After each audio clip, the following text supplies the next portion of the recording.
answers. All right, shoot, Dolan.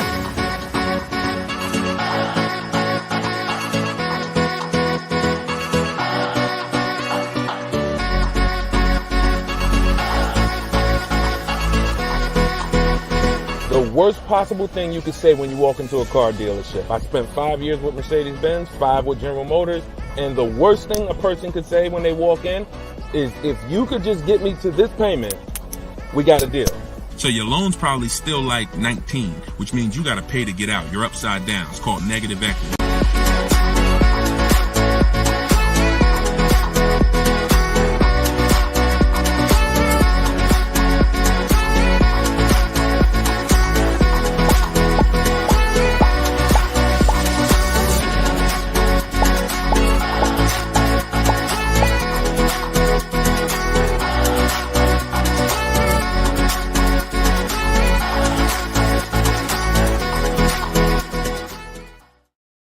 What's going on, everybody? We are officially kicking off episode 1 of Car Shopping Questions and Answers.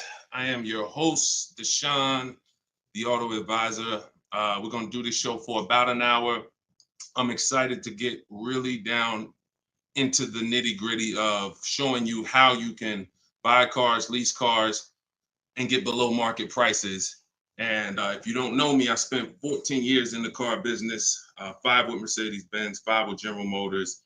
And now what we do is we devote our time and our energy into teaching you how to car shop with strategy, how to understand the things that you haven't been taught to understand. So we do rapid fire Q&A. And no matter where you're at, I want you to start typing your questions. We're live on 4 platforms right now. And this whole broadcast is going to be sponsored by my new book. It's a digital book. It's called Cars from Home: 7 Steps to Saving Time, Money, and Avoiding Dealerships. There's a link in every single post so you can get your copy at 75% off for the next 30 minutes. But while we're here, let's go deep. And everything I'm going to be teaching you is going to be out of my book. And all of your questions are going to be answered in one of our 7 steps. So start typing your questions. I got my man Dolan in the background. I see a lot of people on TikTok, but I don't see the questions coming in on TikTok yet. And TikTok, y'all usually are the ones that send the questions the fastest. So let's get these questions up. And so Dolan can start loading them onto the show and we can get down to business. So Dolan, kick us off when you're ready. 75%. Yes, 75% off is today, SS. That's from YouTube. Yes, you can get it for the next 30 minutes. It's normally $97. But it'll be in your inbox in about 30 minutes, in about 5 minutes, at 75% off. So let's go, Dolan. When you're ready, if we've got the first question, let's kick it off. Okay, this one's from YouTube. Hello, thank you for all your advice. We're looking at the car on Copart, and it was a salvage title. What is your experience with these types of auctions? So I don't get into teaching about salvage titles. I'm going to tell you why. I consider that to be like foreclosures. I'm not telling you that there's anything wrong with these cars. What I am saying is they're like foreclosures in real estate, which means you should be learning from someone who actually lives that life every day, because there are many risks. When a normal person starts entering into a high risk market, the rewards could be high, but also the risks are high. So I would tell you to find someone who's buying salvage title, buying at auction, and learn from that person. Okay, go ahead, Dolan, shoot the next one up. Okay, this one's from Instagram. I got a lease with Nissan, not looking to go back to Nissan. Should I buy it out and then trade the vehicle in for what I want? This is a great question. First of all, can everybody hit the share button? And if you're on TikTok, can y'all just start tapping the screen and light this up? Because we want to set people free, and it takes all of us to do this. It takes the people who are committed to this mission. You want to save money. You also want your friends to save money. Tag somebody. They'll thank you. So this is a great question. The only time it makes sense financially to buy a lease is when you're keeping it another 8 years. I'm going to tell you why. I'm teaching something called the 8-year rule, because what you guys have to learn is the unseen expense. The unseen expense is depreciation. That's the expense you haven't been taught to see. You haven't been taught to focus on it. It's depreciation. That's the reason why when you buy a car today for $30,000, tomorrow, if you tried to sell it, it's not worth 30,000 anymore. It's worth 25. It's worth 24, whatever. That's depreciation. So when you keep your car long term, your car's value goes down like this. But when you keep it long term, the depreciation starts to level out. When you buy your lease, all you're doing is buying a pre-owned car. That's all you're doing. Yes, it's a lease that you had, but you have to start seeing it as it's just a used car. So you want to ask yourself, should I buy a used car and then turn around and sell it? That's what you're talking about. Now, Coach Mojo, we don't buy leases. What we do is we see if we can sell them for a profit. If you didn't know you could sell a lease, I want you to type a 1 in the chat. We're going to be peeling back a lot of things you're going to discover as you listen and you stay in this community. You can sell a lease.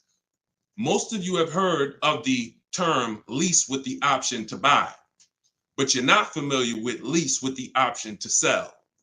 You have those rights no matter what.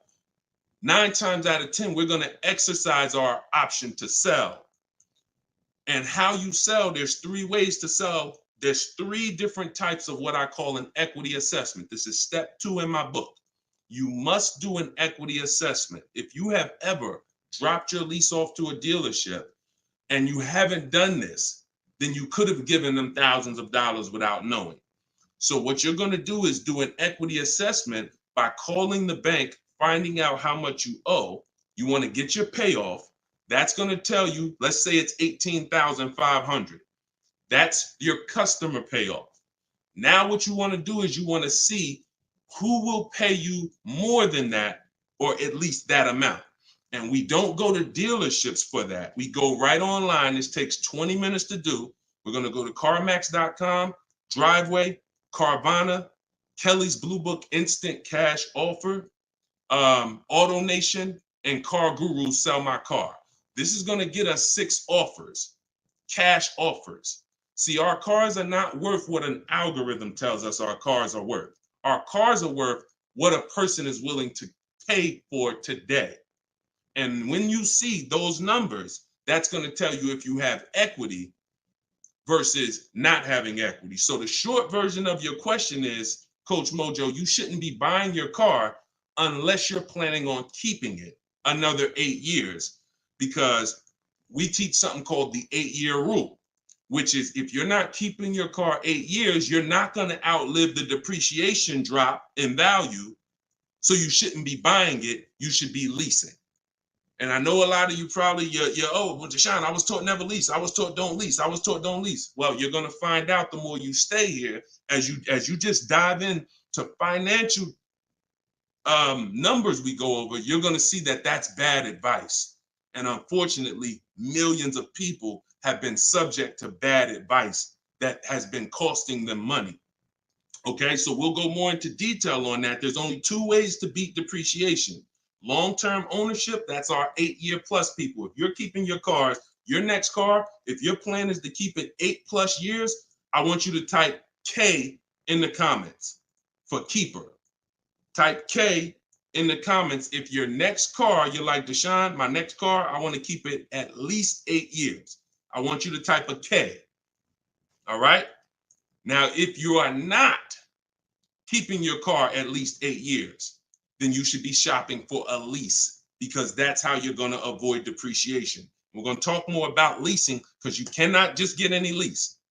You have to get what I call a good value lease. We'll go more into detail on that. But that's the foundation, Coach Mojo. Answer those questions first before you think about anything else. All right? Go ahead, Dolan. Shoot the next question up, man. Keep typing the questions, y'all. We're bringing them from all platforms. This one's from TikTok. What to do if you have no pre-approval letter, even with a 730 score? Okay, great question. We don't focus on pre-approval letters. What we focus on is making sure, all right, so I teach something called the bank bidding war. Everything we're going to do from now on is going to be a bid. Could y'all keep tapping the screen on TikTok? I see y'all running the lights up. When y'all keep tapping the screen, what it does is let TikTok know, listen, more people need to get over here, because we're talking about something that everyone needs to hear. So I appreciate y'all. Look, they're running them up. What to do if you have no pre-approval letter? So we were taught always get pre-approved, but here's the problem. People got onto it. Whenever we do something and the public starts moving in a way, the big companies adjust to it and they find a way to infiltrate it. Most of the companies that you are trying to get pre-approved from, that I'm trying to get pre-approved from, their goal is to isolate us. Something called restricted pre-approvals. I'm gonna tell you what a restricted pre-approval is and why we stay away from them. A restricted pre-approval limits where you can shop. We'll approve you, but only to shop with Carvana. We'll approve you, but only to shop with our dealer network. We'll approve you, but only to shop with a drive time dealer. Because a pre-approval is the whole purpose when you learn how we shop, which is to shop wide. When you start seeing to shop wide and get multiple offers and see the entire 100-mile radius within where you live as a huge market where people are competing to sell you a car, you'll start seeing why we never want to deal with a restricted pre-approval. So what we do is we use something called the bank bidding war. The only way, how many people have asked themselves, did I get the best interest rate? Type dollar signs. If you've asked yourself ever, you bought a car and you said, did I really get the best interest rate? Type a dollar sign if you've wondered that. See, the only way to get something we call price assurance, which is to guarantee. See, these are powerful words that I want you to add to your vocabulary when you're car shopping. We need to guarantee that we got the best interest rate. How do we do that? Getting bids. Experian wrote an article. They allow you to have multiple lenders pull your credit with a hard pull and compete and give you rates within a 14 to 45 day period. Now, don't ask me why they say 14 to 45 days. That's the window.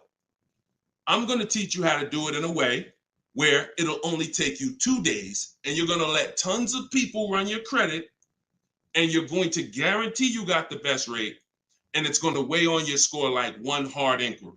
So if one hard inquiry would have dropped your score 9 points, natural. We buy a car, a hard inquiry is going to drop our score. That's natural. But we're going to get 20 hard inquiries and it's going to drop our score the exact same way. This is how it works. You do not let anyone run your credit under any circumstances until after you find your car. In my book, I have something called the Perfect Budget Calculator. I created this tool. What it does is it's going to tell you, it's going to give you multiple goals. It's going to tell you exactly what car you can afford. It's going to tell you how to be under your max monthly payment. And you put everything you want to put in, what your max monthly payment is, we use the standard interest rate. So whatever the interest rate is at this time, we use that. Budget. The only purpose for a pre-approval is to budget. Think about some of you who are homeowners. The only purpose in getting pre-approved was to budget so that you can go buy your house, right? You with me? That's the only purpose. If we don't get pre-approved, we don't know how much we could afford. So when we do, what we do is we take the average interest rate, and that's what we're going to use to estimate our payments. This is in my book. See, I created technology. So some of you are saying, Deshone, is this just a book? No, it's not just a book. I have links in there. I have links to videos in there. I have platforms that I've created and calculators and tools that I created that I wish I could refer to you. No, but they're only in my book. So you can get the book. I'm going to teach you how to do things the manual way. Some things you can say, Deshone, I could do that manually. But if I'm telling you about a tool I created to use so that it can budget for you, then the only way to get it is to actually get my book. You can get it for 75% off in my TikTok bio. You can get it in my Instagram bio. You can go to deshonesbook.com, or you can scan the QR code and get your copy for 75% off for 30 minutes. But when you budget, you know exactly how much you can spend on a car, and you go find your car under that budget. The Perfect Budget Calculator is going to give you multiple goals. See, here's the problem. When you go out shopping for a car, you notice how you have a budget in mind and you typically tend to go over it. You say, I don't want to spend any more than $500, or I don't want to spend any more than $30,000. But you usually end up going over it because you don't factor in tax. You don't factor in how long the loan, you don't factor these things in. Okay, well, how much? They said I'm pre-approved for $30,000, but What does that equate to on a monthly payment? It's broken. It's a broken system. When we go out, we find the car we're looking for. That's when we are going to now let people run our credit. Never before that. We go out, you find your best deal on a car. That's when you come home and you let multiple people run your credit and fight it out to give you an interest, to give you a loan.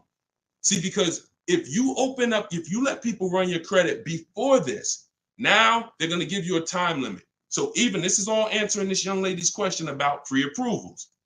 The reason why they're garbage is because if it's a hard pull, they're garbage because now they've started that window that I told you about. You got 14 to 45 days and it starts to count down. Now you're trying to rush and find a car. Some of us, it might take us 3 months to find the best deal on our car. If you got a pre-approval and the time is expiring, you're shopping with your back against the wall. Second reason it's garbage is because once they give you a pre-approval, you are now tied to them and you don't have the opportunity to bid, and it's just garbage. So do what I'm telling you to do. When you find your car, that's when you're going to come home and you are going to now let people run your credit, and then you are going to let the dealer see if they can beat it. See, this is a must. I know you may have been taught, oh, I don't let that dealer run my credit. No, make them compete. The bad part is when a dealer is trying to give you an interest rate when you have no offer. That's bad. But when you have an offer, that's when he's trying to beat it. And that's a very different thing. You tell him, hey, I got 7.2 from whatever bank. That's the best offer I got. Okay. Now that dealer goes to work with their 7 to 12 bank. Hey, listen, can we beat this? And when he calls you, he's going to tell you one or two things. Hey, good news. I was able to beat that interest rate. In which case, you what? Guarantee you got the lowest interest rate. Or he's going to say, listen, I tried my best. I talked to every bank I got. Nobody could beat that rate. In which case, what? You still what? Guarantee you got the best interest rate. So the only way we're going to be able to do that is with bids. We're going to stop negotiating. We're going to start making people bid. That's what we're all about here. Go ahead, Dolan. Shoot the next one up. I'm going to try to get through these. I'm going to try to give, see, I can't do short answers to some questions. Okay, hold on. Yeah, hold on. Link to 75% off is not working. Are y'all able to click it on TikTok? Let me know on TikTok if y'all are able to access the 75% off. Okay, this one's from YouTube. My credit score is between 500 and 600. Can I still get a nice car? Great question. You should be focused on getting a great car, and you should be, all right. My credit score is between 500 and 600. Can I still get a nice car? Under no circumstances do you ever want to compromise on the car. Follow me. You are going to focus on getting a great car, knowing I'm probably going to pay more in interest. Paying more in interest is not bad considering your situation. Here's why. That can be fixed. Refinance, that can be fixed. But if you get a bad car, that cannot be fixed. So we have resources. I use a company. I refer people to LendBuzz. LendBuzz will work with people who have challenged credit. But here's what you got to know. You can't let them dictate how you're going to shop. You must have your own shopping strategy. Now, there's two situations where if you have bad credit, how many years are you keeping the car? That's the question. If it's 8+ years, then no problem. I'm going to get the best car I can find. I'm going to pay a little bit more in interest, but as soon as my credit's good, I'm going to refinance that loan. Problem solved. Second person is Deshone. I'm not keeping my car 8 years, but I need a car now. Perfect. You should be trying to set yourself up for a lease in 2 years, in which case you want to get the least expensive car that you can get a loan on. $10,000, $12,000. You're going to use that perfect budget calculator, or you just want to say $10,000 to $12,000. You're going to try to find a car in that range. I'm going to tell you why. In 2 years, when you go to trade out of that car, if you go and buy yourself a $20,000, $30,000, $40,000 car, you're going to have a bunch of negative equity. And what that's going to do is that's going to stop you from getting a lease. This is what people do. Oh, Deshone, I couldn't qualify for a lease, so I'm gonna go out. I want to get that Dodge Charger with the big engine in it because I can't sacrifice for 2 years. I can't be out here looking like I don't have a nice car, problem. I can't help you. But if you're willing to say, because I'm gonna tell you why. I'm gonna tell you why. When you get that Dodge Charger, you usually forced your way into it, bought an older one, paying a high payment, high interest. So in 2 years, when you think you're gonna trade out of it and go lease, you're gonna have a hard time because the negative equity is gonna be so severe. And when you have that $600, $700, $800, $900 car payment, chances are you might miss one of them. This is a disaster because we can't sacrifice. So what I'm telling you to do is say, all right, if Deshaun's telling me that the best move financially is for me to be leasing because I'm not keeping my cars 8 years, I need to be getting great leases, but I can't qualify, then my mission is to qualify. That's my mission. So when I look at what that take, what did that take? That means I'm going to get a car now, and that's going to be my sacrifice car. That's going to be my car that I drive for 2 years, build my credit. It's not going to be my perfect car. My perfect car is going to be when I drive a brand new lease off the lot 2 years from now. This is my setup car. So I'm going to make sure I get a low price car where I won't miss a payment. I'm going to build that payment history. I'm going to have minimal negative equity. And then in 2 years, I'm going to make a power move. That's the short term and the long term. That's why it's important to know, is this a long-term car or is this a short-term car? Very important to know. If it's long-term, I told you what to do. You buy a car, refinance later. Short-term, you should be setting yourself up for a lease in 2 years. Buy yourself an inexpensive car, low loan, small loan, and get ready to trade that in 2 years. But you must get a great car in either situation. You can't sacrifice the quality of the car or the whole plan goes to hell. Your car breaks down midway, plan is scrap the plan. So we never compromise. So check this out. I see as soon as you purchase the book, I give you a support email because I do not DM me about products. Everyone gets a support email because we want to handle those issues immediately. DMs I barely see. Thank God we got 2 million plus followers. I can barely see DM. That's why as soon as you get a book, I say screenshot this screen. If you don't get that book within 5 to 10 minutes, check your spam, check your junk. Then you go and you contact support and we'll make sure we email you that copy manually. Okay? Because that's what we do. Don't DM, use that support email so we can make sure we take care of you. All right, shoot the next one up, Dolan. Great question so far. What would dealers try to sell you a car that has issues? Don't sign up for these answers. That's why does the sun rise in the east and set in the west? Some questions are not worth trying to answer. Just plan accordingly and move accordingly, knowing these things are. If the people who are supposed to be taking care of you with cars are not educating you, are not moving with integrity, then you better be educated. Remember that.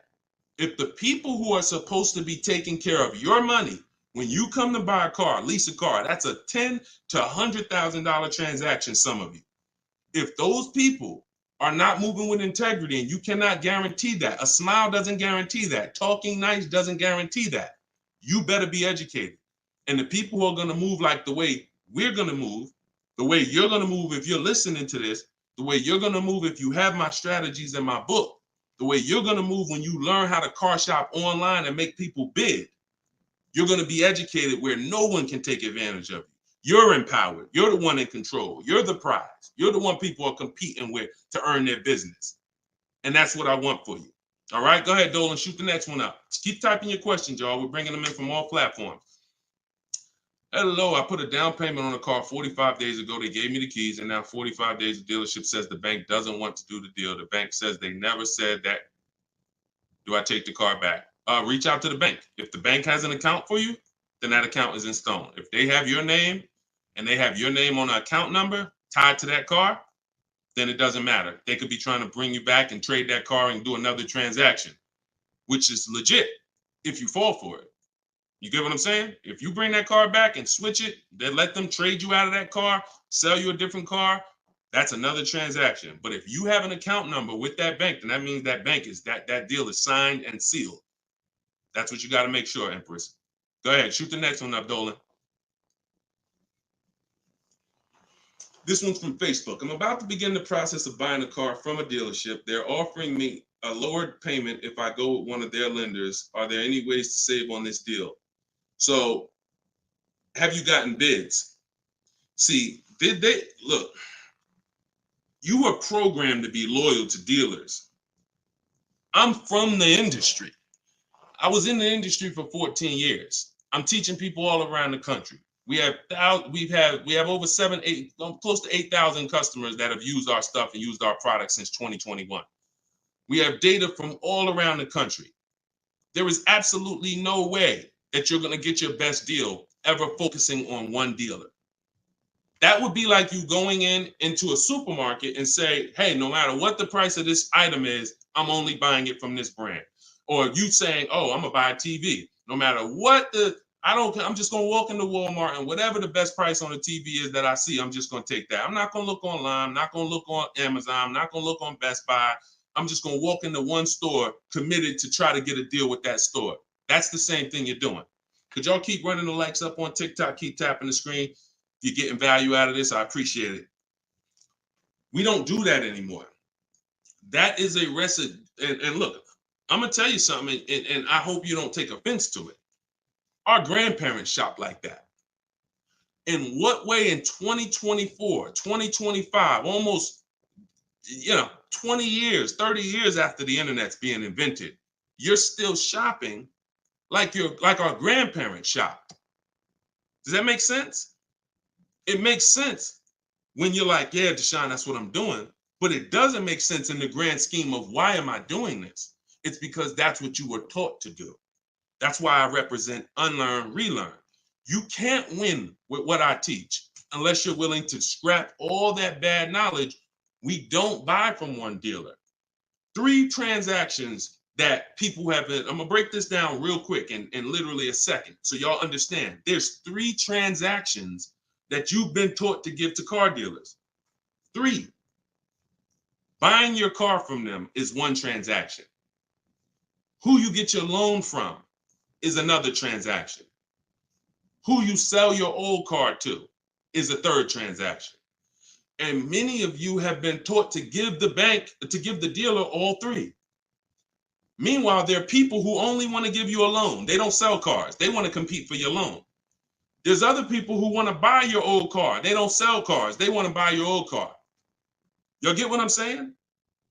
Type a Y for yes, if you're understanding that you have to start breaking these transactions into their own transactions.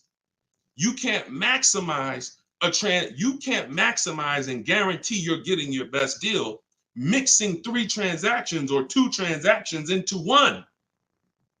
You can't do it.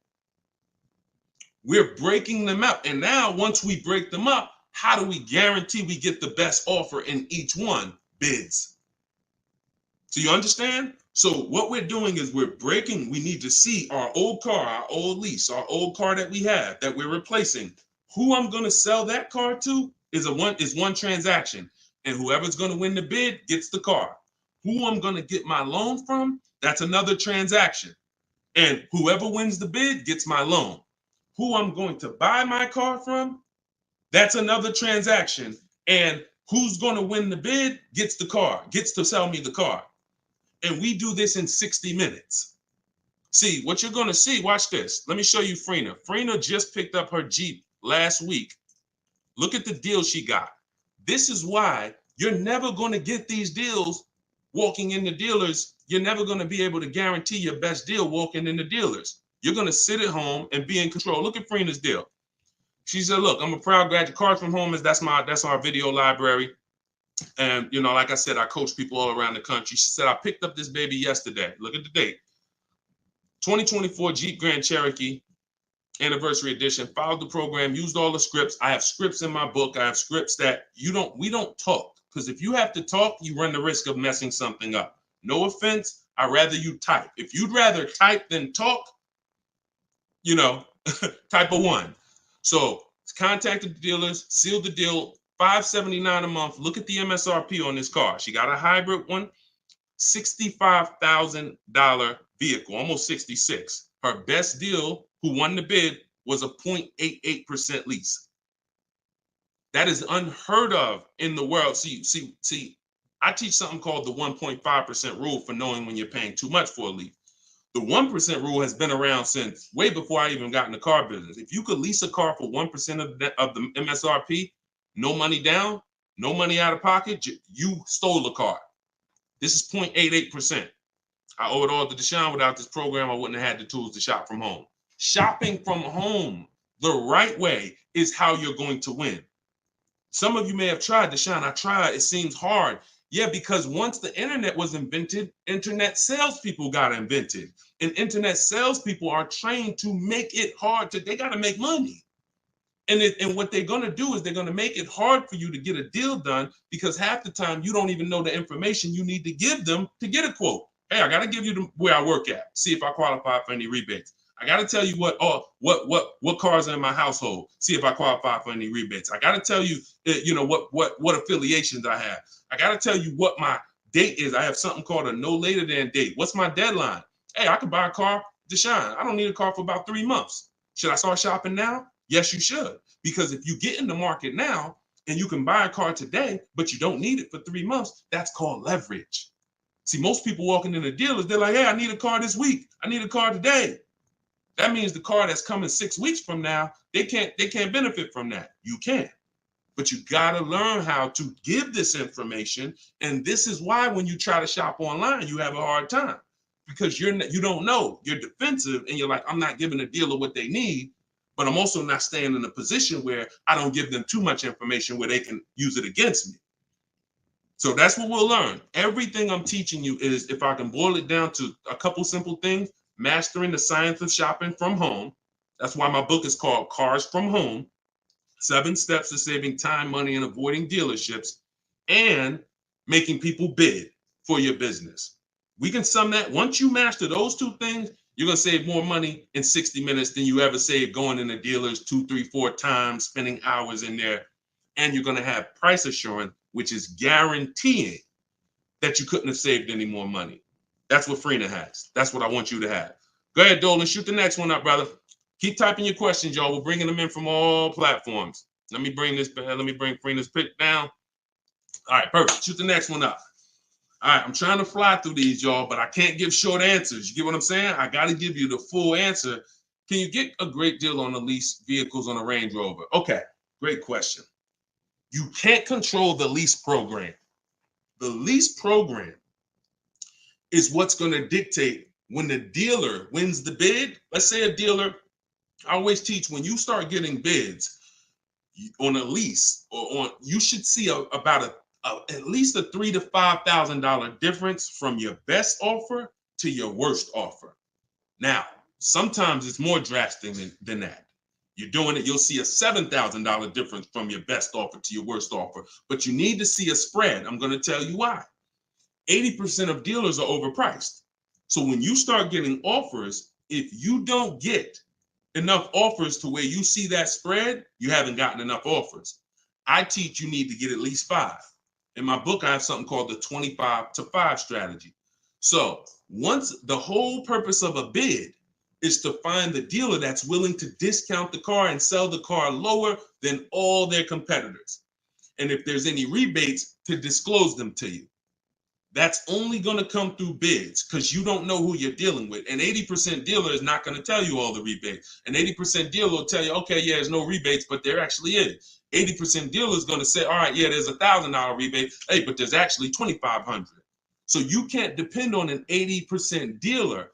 You have to get multiple offers and reveal who the actual dealers are who is going to win the bid. Now, once that happens on a lease, the lease program is in the background. And if the lease program is trash, then you're going to be over 1.5%. And over 1.5% means the payment you're paying, when it's more than 1.5% of the MSRP, that means you're paying too much for a car you're giving back. See, I was concerned to start making lease videos because I knew when people started finding out how good leasing was, they were going to just go into dealers and say, hey, work me up a lease. Problem with that is, if you don't know how to get a great lease, you're going to get a bad lease, sign up for it, and it's still going to be better than your history of purchasing. So you're going to think you won, but you left thousands of dollars on the table. So I don't want to teach you about going after leases until you learn how to get multiple offers so you can reveal the best deals. But what we do is we always with leases have 3 options because we can't control the lease program.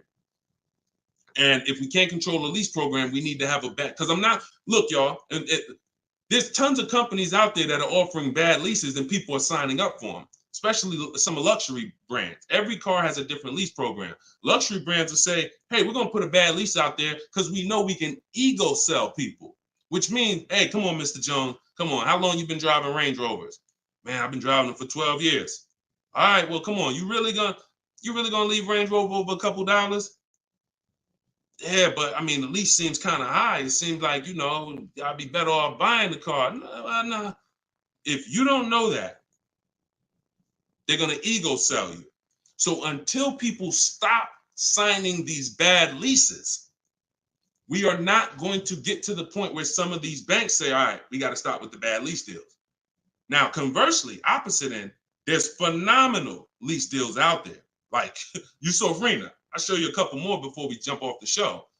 So it's harder to get a great lease deal because there's a lease program. It's easy to get a car if you're buying brand new through bids. Easy to save thousands of dollars. But we can't dictate the lease program. And we're not going to sign it. I will never say to you, sign a bad lease. Dealer will tell you, oh, look, I'm beating all my competition. Phil, man, look, I'm saving you like $6,000. Man, I wish I could lower the payment, but the lease program's not good. That's okay. That's why it only takes us 60 minutes to get these quotes. We don't want to spend hours to find out it's a bad lease program. We pick a car, we get our bids. Within 2 days, we're going to know if it's a bad lease program, in which case we move to our Plan B vehicle. Okay? So everything I'm teaching is out of my new book. It's called Cars from Home. It's a digital book. It's called Cars from Home, 7 Steps to Saving Time, Money, and Avoiding Dealerships. Your goal is to master the science of car shopping from home and to start making people bid for your business. All right, that's everything it's going to show you in 7 steps, and you can get it for 75% off in my TikTok bio, or you can get it in my Instagram bio, or you can get it in my you can go to deshonsbook.com or scan the QR code. Go ahead, Dolan, shoot the next one up. This one's from TikTok. How do I get out of negative equity? 3 options for negative equity. That's it. And after I tell you these 3 options, I need you to know the cause. The cause is super important because I can give you a Band-Aid, but if you don't know the cause, you're going to continue to be in trouble. 3 options. 2 lead to a new car. 1 doesn't. Negative equity is the bad credit to people with good credit because if you have too much, it will stop you from getting your car. So your first option with negative equity is to pay it off. Here's what happens. You want to use that equity assessment process that I told you about a little while ago. You're going to call your bank, find out what you owe. After you find out what you owe, you're going to go to those websites I mentioned, CarMax, Driveway, Carvana, Kelly's Blue Book Instant Cash Offer, AutoNation, Car Guru, Sell My Car. That's going to give you 6 cash offers. These people are bidding on cars every day. They usually put their best offer out there. In 30 minutes, you'll have 6 offers. They pay more than dealers on average. In fact, 2 or 3 of those bids you're going to get are actually from dealers. So it's a nice mix of offers. 3 of them are from online car buyers, CarMax, Driveway, Carvana. 3 of them are from car dealers, local car dealers. So it's a nice mix, but they're bidding. That's going to lead to the least amount of negative equity because remember, when you get bids, you're getting the most value. You're getting the most savings. You're getting the most money when you are getting bids. So let's just say you pull your payoff in at $16,000. Your highest bid is $14,000. That means you have a $2,000 negative equity gap. You are much better off coming up with the $2,000 and paying that car off and going into your next transaction clean. That is the best way to go. Because now, if you can't do that, I'm going to tell you why it's the best way when I tell you the second way to get out of negative equity. If you can't pay the difference, then that means you must bring that car. You can't do a separate transaction with that car because you need the dealer who you're going to buy the car from to wrap the negative equity into the new deal. They are still going to win the bid.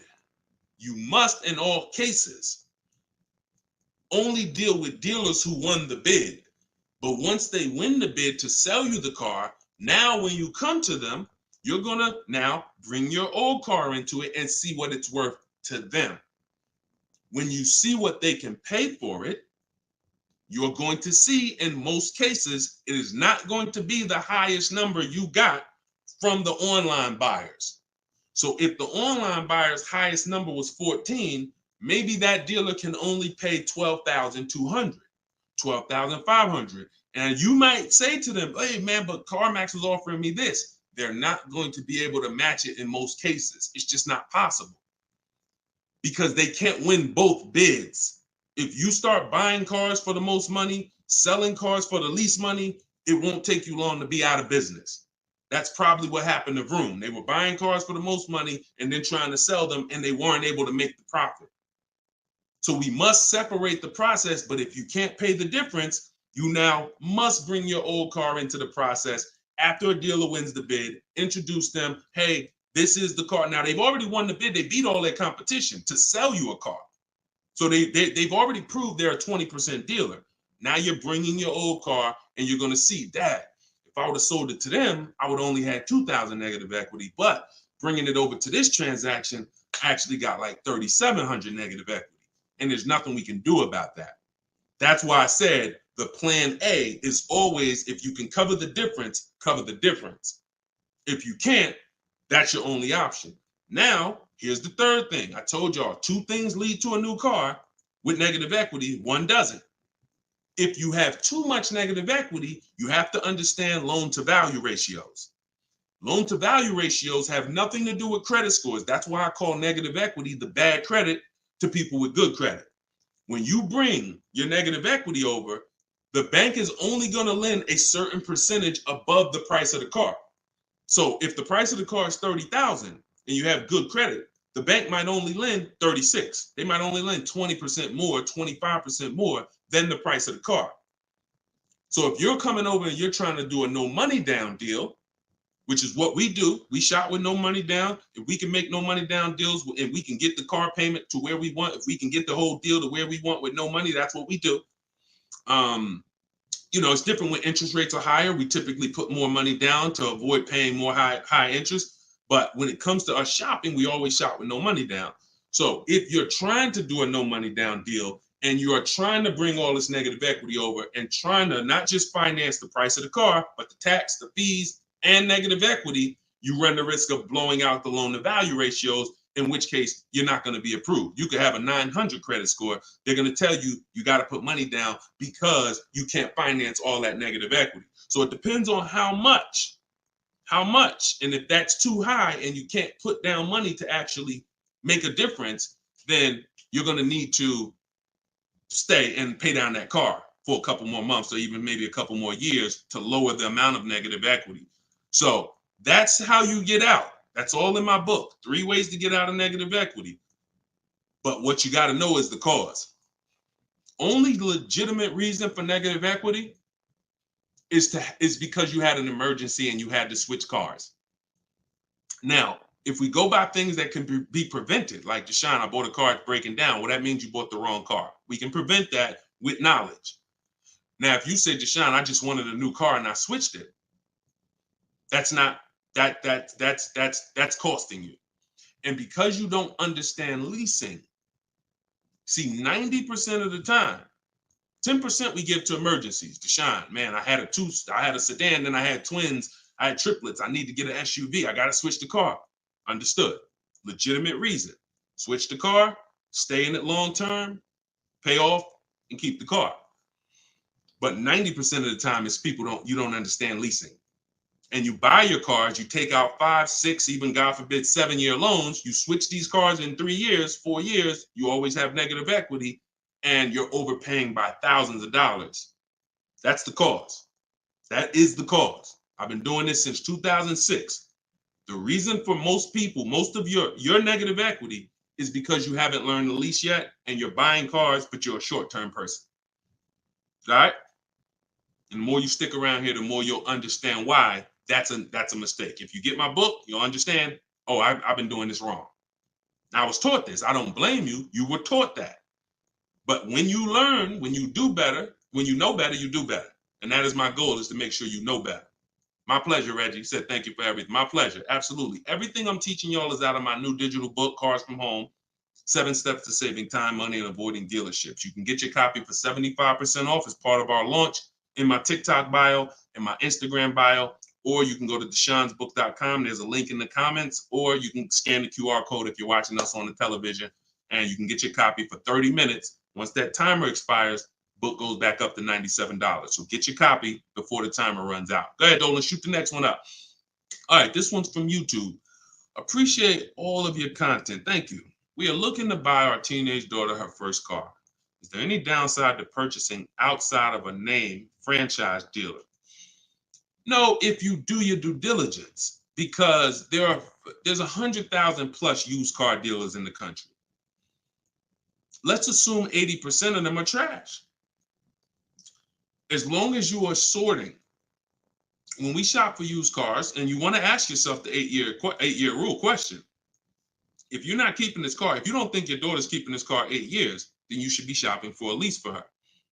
Now, if you say the only difference, there is one exception to the 8-year rule for those of you who are buying inexpensive used cars. $10,000 used cars, $7,000 used cars, that's different. That's different. I call these smart cars, not the little smart cars. It stands for saving money at the right time. So if you're buying these cars, my brother does this. He buys pre-owned cars. He gets them $10,000, $7,000, $5,000, and he drives them. He pays very little money. Sometimes he sells them and makes a little money. That's different. But the mainstream cars, if you're not keeping them 8 years, $15,000, $20,000 used cars that you're buying, you're going to see the 8-year rule is the gospel. You should be buying cars if you're keeping longer than 8 years. You should be shopping for aggressive leases if you're not keeping 8 years. So let's assume you're going to keep this car 8 years. When we are buying from used car dealers, y'all, we are absolutely shopping 100-mile radius, at least. That's usually where we start. And then we're going to search, and we're going to narrow down based on title history, based on service records, based on accident history. And then we need to verify that the price that they advertise online is legit, because there is something going on right now. It's been happening for a few years. They know you're looking for online prices. So what they do is they put a price online that they don't intend to honor. So the first thing, so we narrow it down based on those things. And when we get to this final step where we got our top 3, top 5 choices, we need to see who's going to do bogus fees, who's going to try to hit us with bogus fees, in which case we eliminate them. And then we narrow it down to the best one. And we need to pull the original. Listen, who's going to be buying a used car? I want you to type a U. If your next car you're keeping for more than 8 years is going to be a used car, type a U in the comment. In the comment section. Or if you've purchased a used car in the past, type a U in the comment. Type a U in the comment. Okay, Snowman, I see you. Felicia, I see you. Miss Bambi, I see you. Reginald, I see you. Okay, so we got a lot of people. Okay, all right, we got a lot of people who are going to be buying a used car or have bought a used car in the past. What I just told y'all is how we're going to talk about how we're going to get a quality used car. Plus, I do something. Step 4 in my process is we have to do a longevity check. Some of these cars have data that shows they don't last more than 80,000 miles before the transmission goes out. If you don't know that, then there's nothing you can do but be surprised when the transmission goes out at 78,000 miles. So we always want to do a longevity check on Google. We search these things. But the other way, what I just told y'all is how we make sure we're getting a quality car. Accident, title history, service records, accident history. But when it comes to now the value, Deshone, how do I make sure I'm actually getting a great price? How do I make sure that the car I'm buying is the best price in the market? We need to know the original price of the car. We need to know what the car was brand new. Because what you've been taught is to focus on what the website tells you. Is this a good deal? Great deal, below market. Because websites, their job is to be accountable to the people paying them. And if they were telling you that this car that you're looking at for $30,000 was originally $38,000, and it's actually only being discounted $8,000 from when it was brand new. If they were telling you that, then no one would be buying those cars, in which case no one would be paying them to list their cars on those websites. So they're not accountable to you or me. They're accountable to who pays them. So we find out through the window sticker what the original price was. Carfax has agreements with some brands where they will actually give you the original window sticker, but we must get the original window sticker. And when we get the original window sticker, that's going to tell us the discount with something I call the true value percentage. We created this. The true value percentage is the discount from the price when it was new. And that's all that matters when you end up choosing a car. Give you an example as we wrap this question up. If you're looking at three Honda Pilots. You've narrowed it down to 3 Honda Pilots. They're all within $1,000, $1,500 of each other. One's $30,000, one's $30,500, one's $31,000. Similar mileage, similar title history, similar everything. We get stuck right there. We don't get stuck when we get the original window sticker and we see that one of those Honda Pilots brand new was $45,000. One of them brand new was $49,000. One of them brand new was $53,000. You see how immediately access to that information separated the value? They all look similar. Type dollar signs if you got that revelation. If you understand that just that bit of information. I'm looking at 3 cars, they all look similar. Dag, they all look good, similar mileage, similar price on these websites. Which one do I pick? Man, I'm stuck. Knowing the original price, one's 46, one's 49, one's 53. The one that's 53 immediately becomes way more valuable than the other 2. That's what we're talking about. See, it's my job and my mission is to show you how to car shop online, show you how to master the science of car shopping online, show you how to make people bid for your business, and to show you where the hidden money is that you have not been trained to see. Everything I'm teaching is in my book. I don't hold back on these lives, you guys could tell. But if you're like Deshone, I want all this information in one place. I want to be able to use this as my car shopping Bible for the rest of my life. Digital book, Cars from Home, 7 Steps to Saving Time, Money, and Avoiding Dealership is in avoiding dealerships in my TikTok bio, in my Instagram bio, and it's 75% off as part of our launch. Get your copy, use it, and win. All right, let's go, Dolan. Shoot the next one in. Great questions today. Let's go. Keep typing them, y'all. We're going to try to get through as many as possible. How many miles can you drive a leased vehicle? Great question. Many of you were taught that you have to take what they give you. Or some of you were taught they only do 10,000 miles a year on a lease. All of that was bad information. You pick the mileage on your lease, and there are leases that go up to 30,000 miles. Now, some of you might say, well, who drives 30,000 miles a year? Who drives 25,000 miles a year? If you drive 25 or 30,000 miles a year, type HM in the comments for high mileage. So when you think about that depreciation curve that I told you about, your car's value normally, if you're a normal driver, your car's value goes down like this. If you're a high mileage driver, your car's value goes down like this. And so the mission is always to avoid the unseen. This is the unseen expense. I want you to always keep this in mind, because as long as you keep this in mind, buying versus leasing is going to be paramount to you, because you want to avoid this. If you're buying cars 2, 3, 4, 5 years, switching them out, you're switching them out when they're losing the most value. But long term, the value cools off, the depreciation levels out. You don't lose as much value over the years. Some of you have cars that's been outside for 8, 9, 10 years. That car is going to be worth about the same amount it's worth today, a year from now. You've won. That's the goal, to get to that level.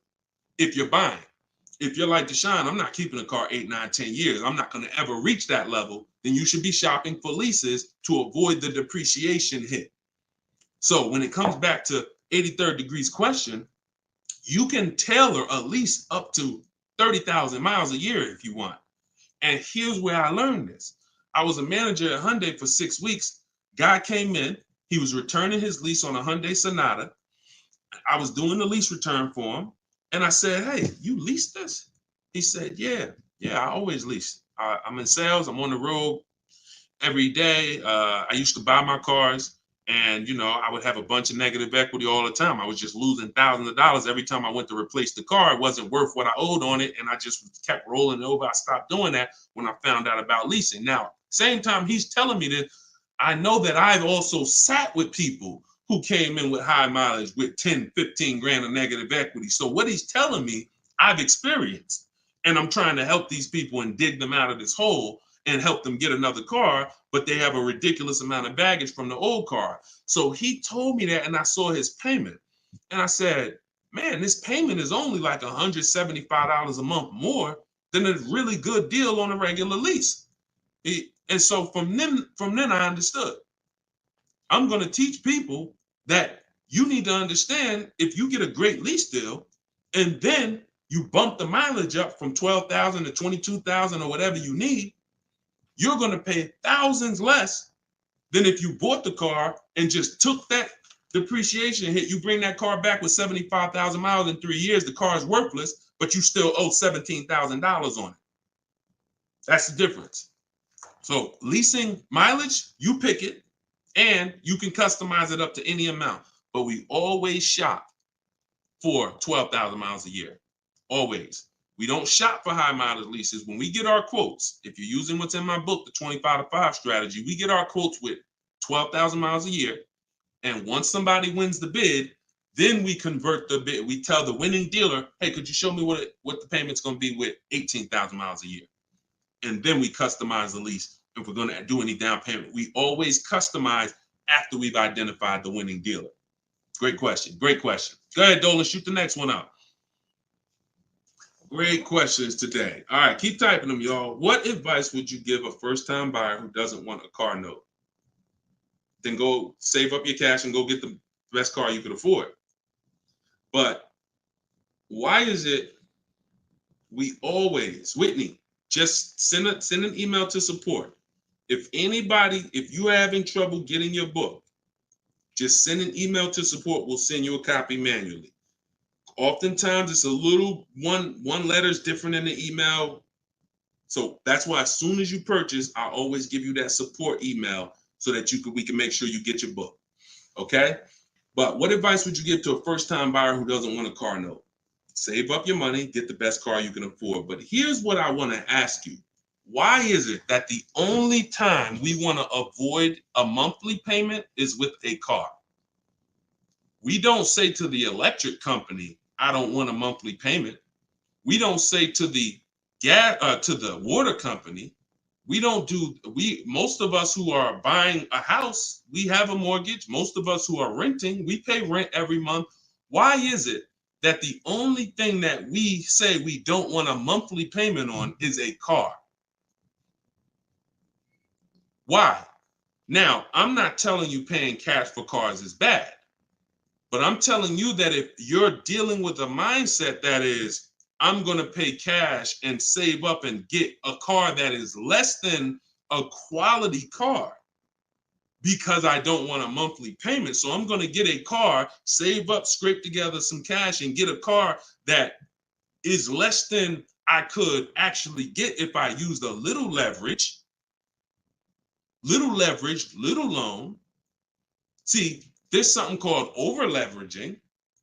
I'm going to take a 7-8 year loan to afford a car. That's called over leverage. That means you're trying to get a car that you truly can't afford, but you're going to use the bank's money to actually do it. That's over leverage. That's like going in and saying, hey, I'm going to get a 50-year mortgage because I don't want to buy a $300,000 house, $400,000 house. I want to buy a $600,000 house. So I'm going to get a 50-year mortgage so that I could afford the monthly payment. When you do this, when you do this, there's, again, cash buyers. Nothing wrong with that. But I'm concerned with the mindset, the reasons why. Because the reasons why it makes sense to pay cash is to avoid the interest if interest rates are high. 7, 8, 9%, you want to pay cash? Great.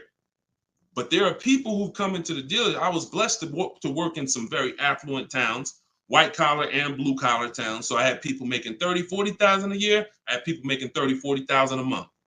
And what was interesting to me is those who were able to afford paying cash for the car could write a check, because when I would ask them, how are you going to pay for the car? They would ask me, well, what are the rates? If I had a 0% interest rate or 1% or 2%, if their money was making money for them, they wouldn't put it into the car because they see the car as a depreciating asset. What does that truly mean? When I put 30,000 into the car, what is my 30,000 worth to me in 5 years?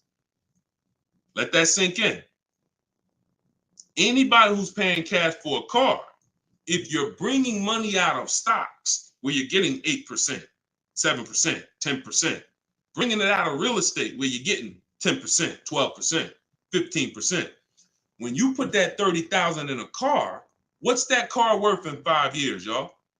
What is a $30,000 car worth in 5 years? Average miles, 60,000 miles driven on it, 30,000. What is it worth in 5 years? Throw some numbers out there. Throw some numbers out there. Let's see. See what we come up with. My guess is 30,000. New that car in 5 years is probably worth like 14. Okay, Pink Butterfly said 13. 19 is too generous, I think. 17, 12. See, some people may be confused about this seller's market we had for 3 years because you might have just sold the car in 3 years and made some money over the last 3 years. That market's gone. So you might have really said, Deshone, I bought a car for 30 and I sold it in 3 years. I sold it in 2022 and I got 23 for it. Well, that's never going to happen again unless we have another, worldwide inventory shortage, in which case resale values go up. Normal market, yep, 12, 13, 14, 15 generously. So a person who's looking at their cash and what their cash is doing for them, they look at that. I put that money in my car, 30,000. That money could have been in the market, and that 30,000 in 5 years could have earned me another $6,000 of interest, $7,000. In which case I'm up. But at that 30,000 in the car is worth now 15 or 14. So these are the things. I don't teach one size fits all. I teach custom. I teach, it depends on what you're doing with your money. If your money's invested and interest rates are low, then leverage a little bit. If your money's not invested and you're like, Deshone, I got my money in the mattress, I got my money in the bank, I'm not really doing anything with it. All right, pay cash, keep things low. Keep things low. If interest rates are high, pay all the cash, higher down payments, get the loans out of here faster. That's why, see, one size fits all car buying advice, I hate. That's what has failed you. This one size fits all formula. Everyone should do this. Everyone should pay cash. Everyone should get a used car. That one size fits all, no one should lease. One size fits all formula fails every time because it doesn't take into account real finance. All right, go ahead. Great question. Go ahead, Dolan. See, and I'll answer the question and then go into a little spin-off answer.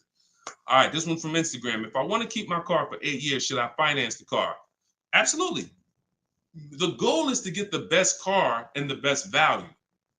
So if you can't pay cash and you say, I want to get a better car, what I teach is when you start budgeting, you are going to now see, can I get a new car or is my budget for a used car?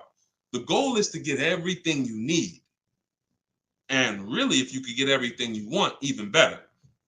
What's the difference, Deshone? Well, needs is I gotta have 3 rows because I got 4 kids. Needs is I need a car that has enough power to get me on the highway because I'm on the highway a lot and I can't have an underpowered car. That's a need. A want is I want the leather, I want the big sunroof. So you must get all your needs at all times. You cannot sacrifice needs. I want y'all to put these two things into very important buckets, needs and wants. Needs and wants is the goal. Once the budget gets compromised, once you get out there, if you see I can't get the car I want with everything I need, everything I want, the wants have to scale back. The wants have to scale back, not the needs. I had a woman walk into Mercedes when I was there, and she was like, hey, I want the big truck because I got kids. I need the 3 rows. And once we worked out the deal and the numbers, she saw the numbers and she was like, oh, that's above my budget. But what about the 2-row one? What about the smaller one? I said, didn't you say you need 3 rows for the kids? Yeah, you're right. You're right. See, she's about to take a need out to get a want. Does that make sense? So needs and wants are the big things. Needs will make you switch the car because you didn't get what you need. And when you switch the car, you lose money. So when you didn't get what you need, you will switch the car and lose money. If you didn't get what you want, that's easier to bear. Needs is like from day one, this car is not doing what I needed to do. So we must get our needs first. And that's what we talk about. So then you choose, can I budget, get me a new car or a pre-owned car? And once you make that decision, you just go out and you're now shopping the market. I use, in my book, I have something called the multiple marketplace strategy. This is when we shop for used cars. We're on all the marketplaces. We're seeing the whole market as one big marketplace. Everywhere cars are, we are looking and we're narrowing it down to our best, top 3, top 5. And then we're taking one across the finish line. You can't get below market deals on a used car until you see what the market is. See, let me go deep on this for a quick second.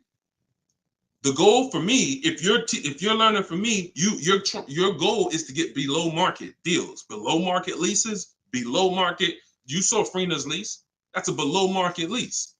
That's not a lease that you see advertised that people are getting. So below market pre-owned cars.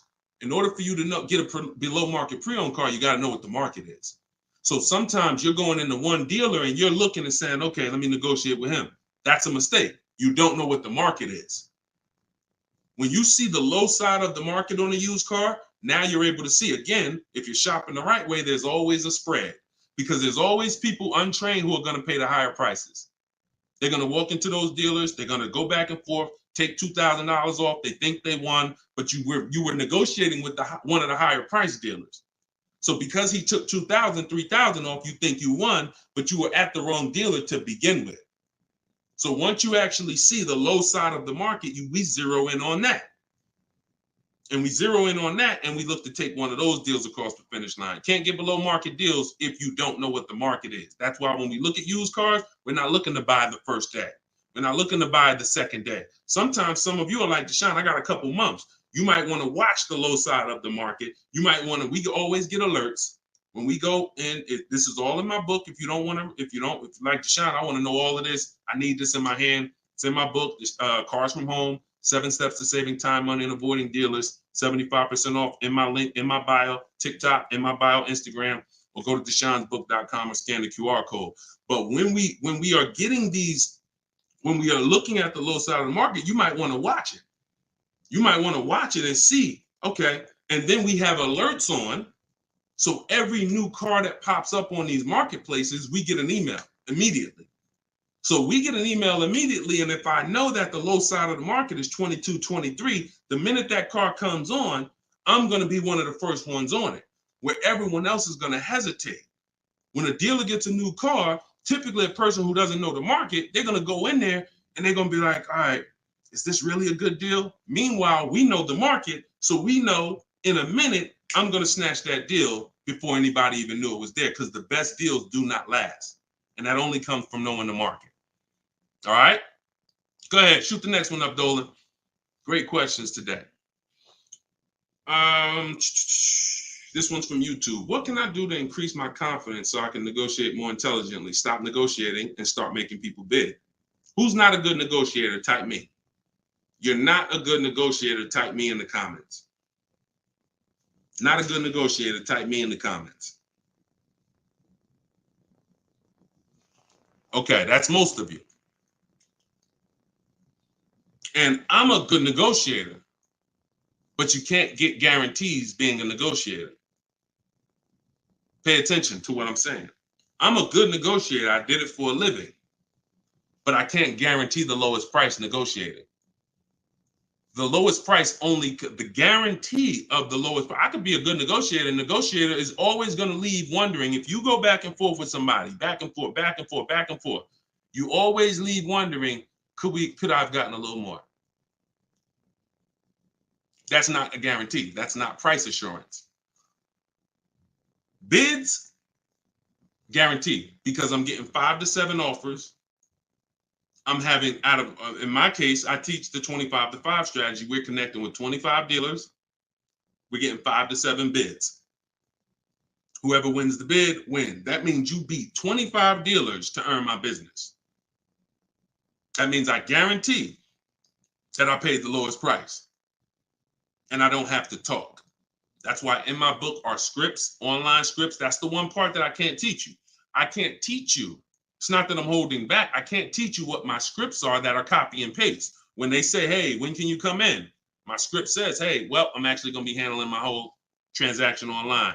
Oh, actually, well, we don't quote online. Okay, that's not what other dealers are saying. Should I remove you from my list? See what I'm saying? When we're copying and pasting and we know what to say to everything they're going to type, now we move things forward. We keep it on our agenda. This is all in my book, in my video library. This is what the people who have learned from me for the last 3 years have been doing. That's why you see people like Frina. That's why you see people like Pierre, got himself. He came in, got a 22 CX5. Very big thanks to Deshone the Auto Advisor, educating and empowering me to control the entire purchasing process. The perfect budget calculator really helped me figure out what I could realistically afford. With the true value percentage, we talked about that earlier in the show. Everyone purchasing a used car, true value percentage is what we use to make sure we win, price-wise. I spotted the best deal, 6 similar listings, saved over 20% off the original MSRP. I also shop for my own financing. See how we break these transactions down? You see how he's breaking the transactions down? That's how we get bids in each category. Also, I shop for my own financing, got the dealer bank to match it. See? So we're not doing the shop for my own. Oh, I'm not going to let that dealer run my credit. He knows the bank bidding war. The bank bidding war is all these people are going to bid. So I guarantee I got the best price on my used car I bought. I guarantee I got the best loan because the dealer couldn't beat it, but they were able to match it, which means it saved me the time. I didn't have to go through that. And the dealer, see, we guarantee. That's what I want for y'all. And the icing on the cake, learning about bogus fees and walking away from dealers not willing to remove them. Now, the walking away, he's talking about not physically. He's talking about next, not physically, because we're home. We're not going into dealers walking away. Some of you say, Deshone, if I don't get a good deal, I just walk away. That means somebody wasted your time. And when you walk away, you still need a car. So you're not hurting the dealer when you walk away. Someone's going to buy that car, even if it's overpriced, and they're going to look at you and say, well, you still need a car, so it's really your loss. When you learn to do this while you're in your living room, you'll understand I don't need to walk away ever because I'm in control. No one's going to waste my time. And this only comes from mastering the science of shopping from home. That's why my new digital book is called Cars from Home, 7 Steps to Saving Time, Money, and Avoiding Dealerships. Go get your copy for 75% off. Use it. Everything is in there, from high mileage driving strategies to leasing to giving you a video to help you understand leasing. Some of you are like, Deshone, I was taught all my life never to lease. If that's you, type me. What you're going to see is I link you to a video from the Cars from Home library where I actually break down for you leasing versus buying. So by the numbers, so you can understand. Some of you, that's what it's going to take. You've been programmed so bad about leasing, you need to see it by the numbers to understand that this is costing me money, not understanding this. So that's in there. Purchasing, high mileage driving strategies, links for people with bad credit, and how you're going to get your cars even with bad credit. It's all in there. Get your copy for 75% off for the next 30 minutes. Once the timer expires, it goes back to $97. And win. Use it and win. Listen, we're an hour and 15 minutes in. We want to keep these broadcasts, these episodes. It's episode 1. If you are subscribed to my email list, you'll know when we're live. You'll know when we'll be doing these shows, and you can hop on with us. We want to do, because you see all the questions. The only way I could get through all the questions is by giving y'all little short, little one-word answers. What is that going to really do for you? So yeah, we might only get through 15, 18 questions because I'm giving you the thorough answer. A car is the second most expensive purchase behind a house. You'll appreciate the thorough answer. No one's going to buy a house and ask about financial literacy and expect a one-word answer. So we shouldn't do it with cars. We're going to buy more cars than houses.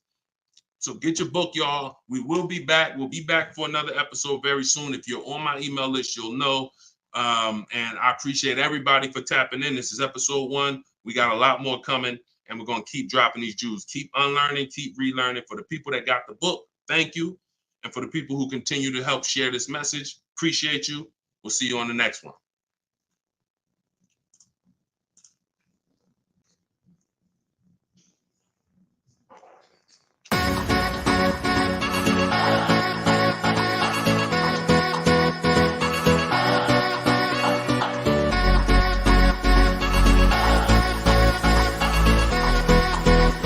The worst possible thing you could say when you walk into a car dealership. I spent 5 years with Mercedes-Benz, 5 with General Motors, and the worst thing a person could say when they walk in is, if you could just get me to this payment, we got a deal. So your loan's probably still like 19, which means you got to pay to get out. You're upside down. It's called negative equity.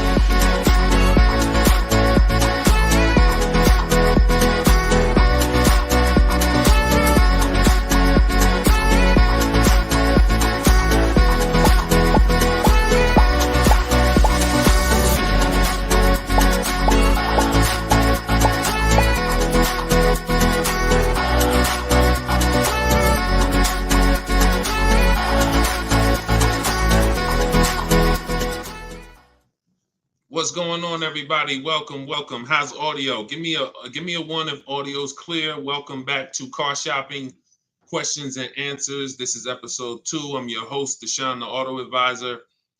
We do these live shows to make sure you know the secrets, the science of car shopping online the right way, and know where the hidden money is. I spent 14 years in the car business with Mercedes, General Motors, and 4 years running my own brokerage, and now the mission is to make you smarter, make you better, help you pay less than everyone else for cars in less time shopping from home.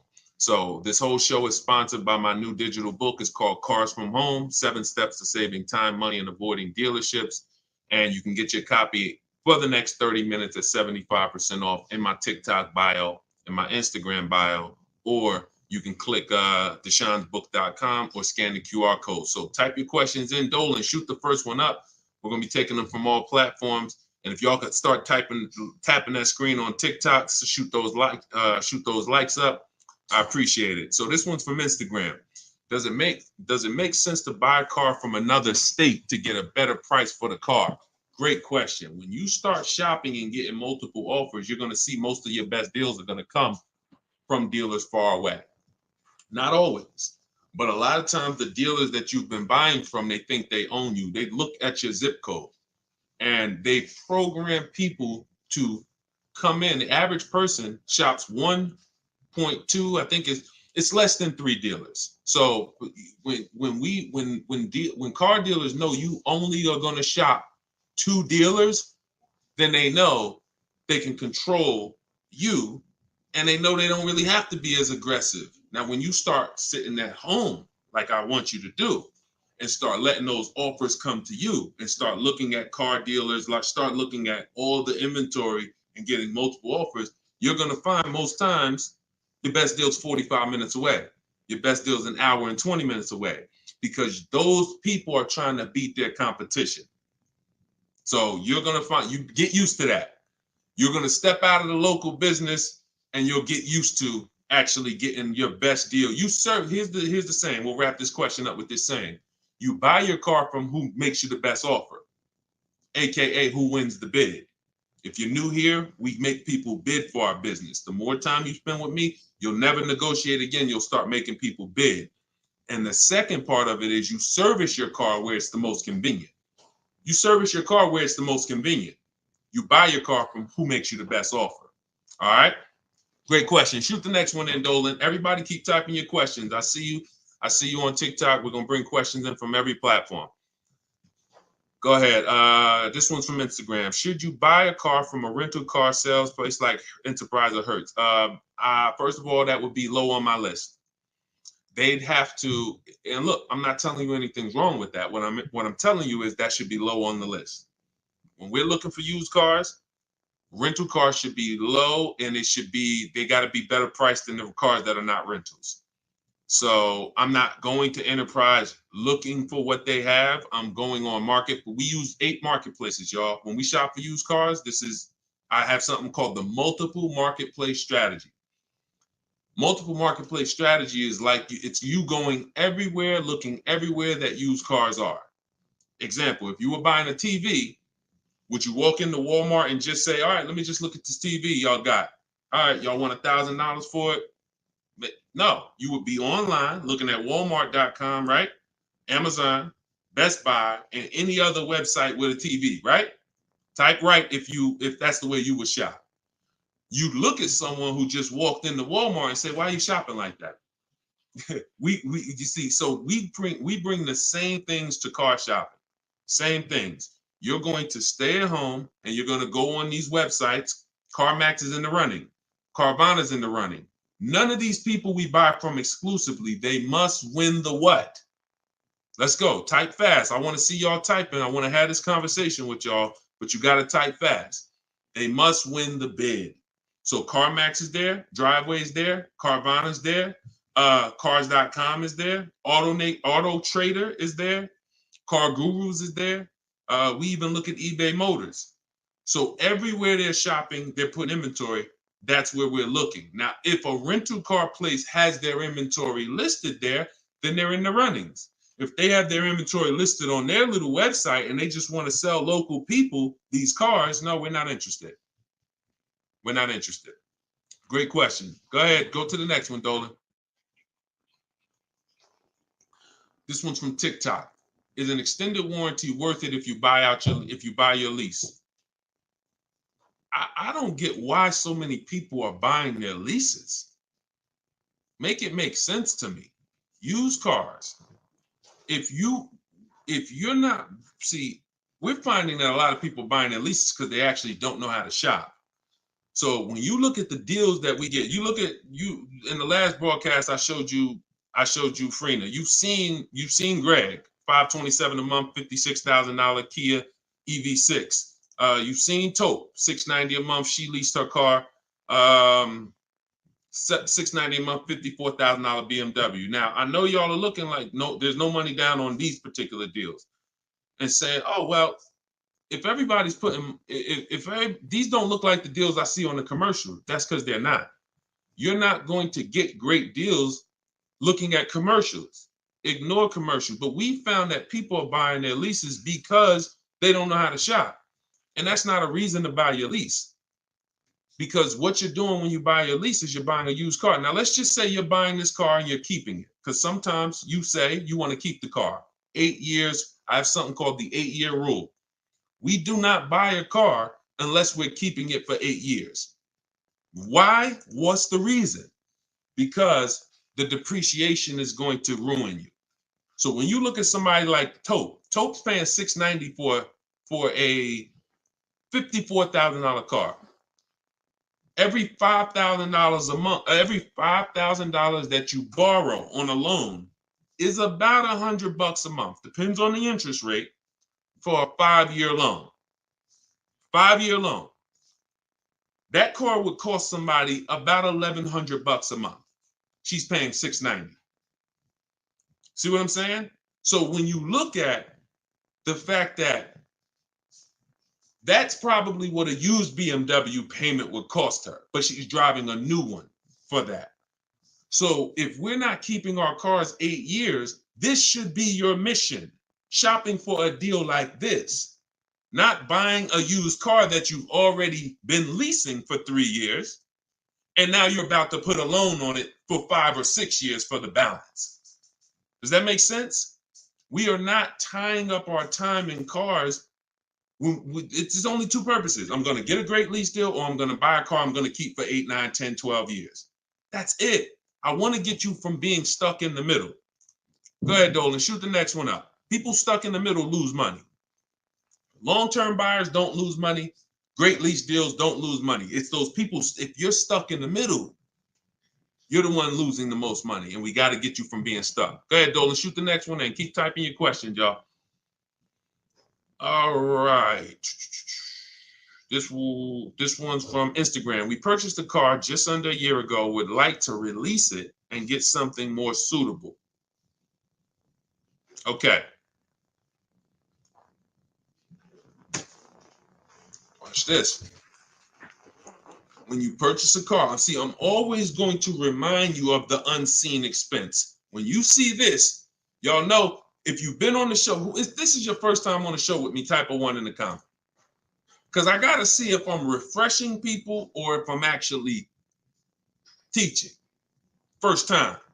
I don't want to say, if you're familiar with this, then you know this, when everybody on here, or most of you on here, are brand new. Okay, Susan, I see you. Justin, I see you. First time people, first time. Jay Malav, I see you. Okay, Sean, Go Entertainment, I see you. William, I see you. Christy, I see you. Okay, a lot of first time people on here. All right, so whenever you see me do this, picture, this is the unseen expense, depreciation. Let's explain this real quick. When you buy a car today for $30,000, what's that car worth tomorrow? For those of you who knew, you may not know, we got to type fast because I don't just talk at you, we have a dialogue. What's a car worth today? You buy a car today, what's it worth tomorrow? You bought it for $30,000. What's it worth tomorrow? Let's go. Could y'all keep tapping the screen on TikTok? Keep running those likes up. I appreciate it. As y'all tap that screen, y'all let TikTok know we having serious conversation over here. More people need to be here.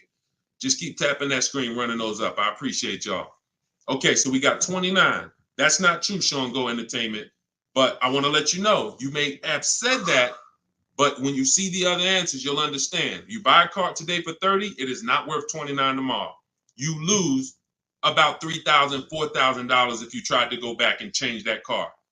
So this is answering this person's question who purchased a car just a year ago and would like to go and replace that car. $26,000, $24,000, $25,000. Depends on what the new market is. Depends on what this, but yes, you're going to lose probably 20% of the value in a day. In a day. In a year, you don't drive that car a year, you probably lose total of 20%. That's what you have to understand. You got to understand this car's value. I don't care what your payment is. Payment doesn't change the value of the asset. See, you've been taught, look at the payment.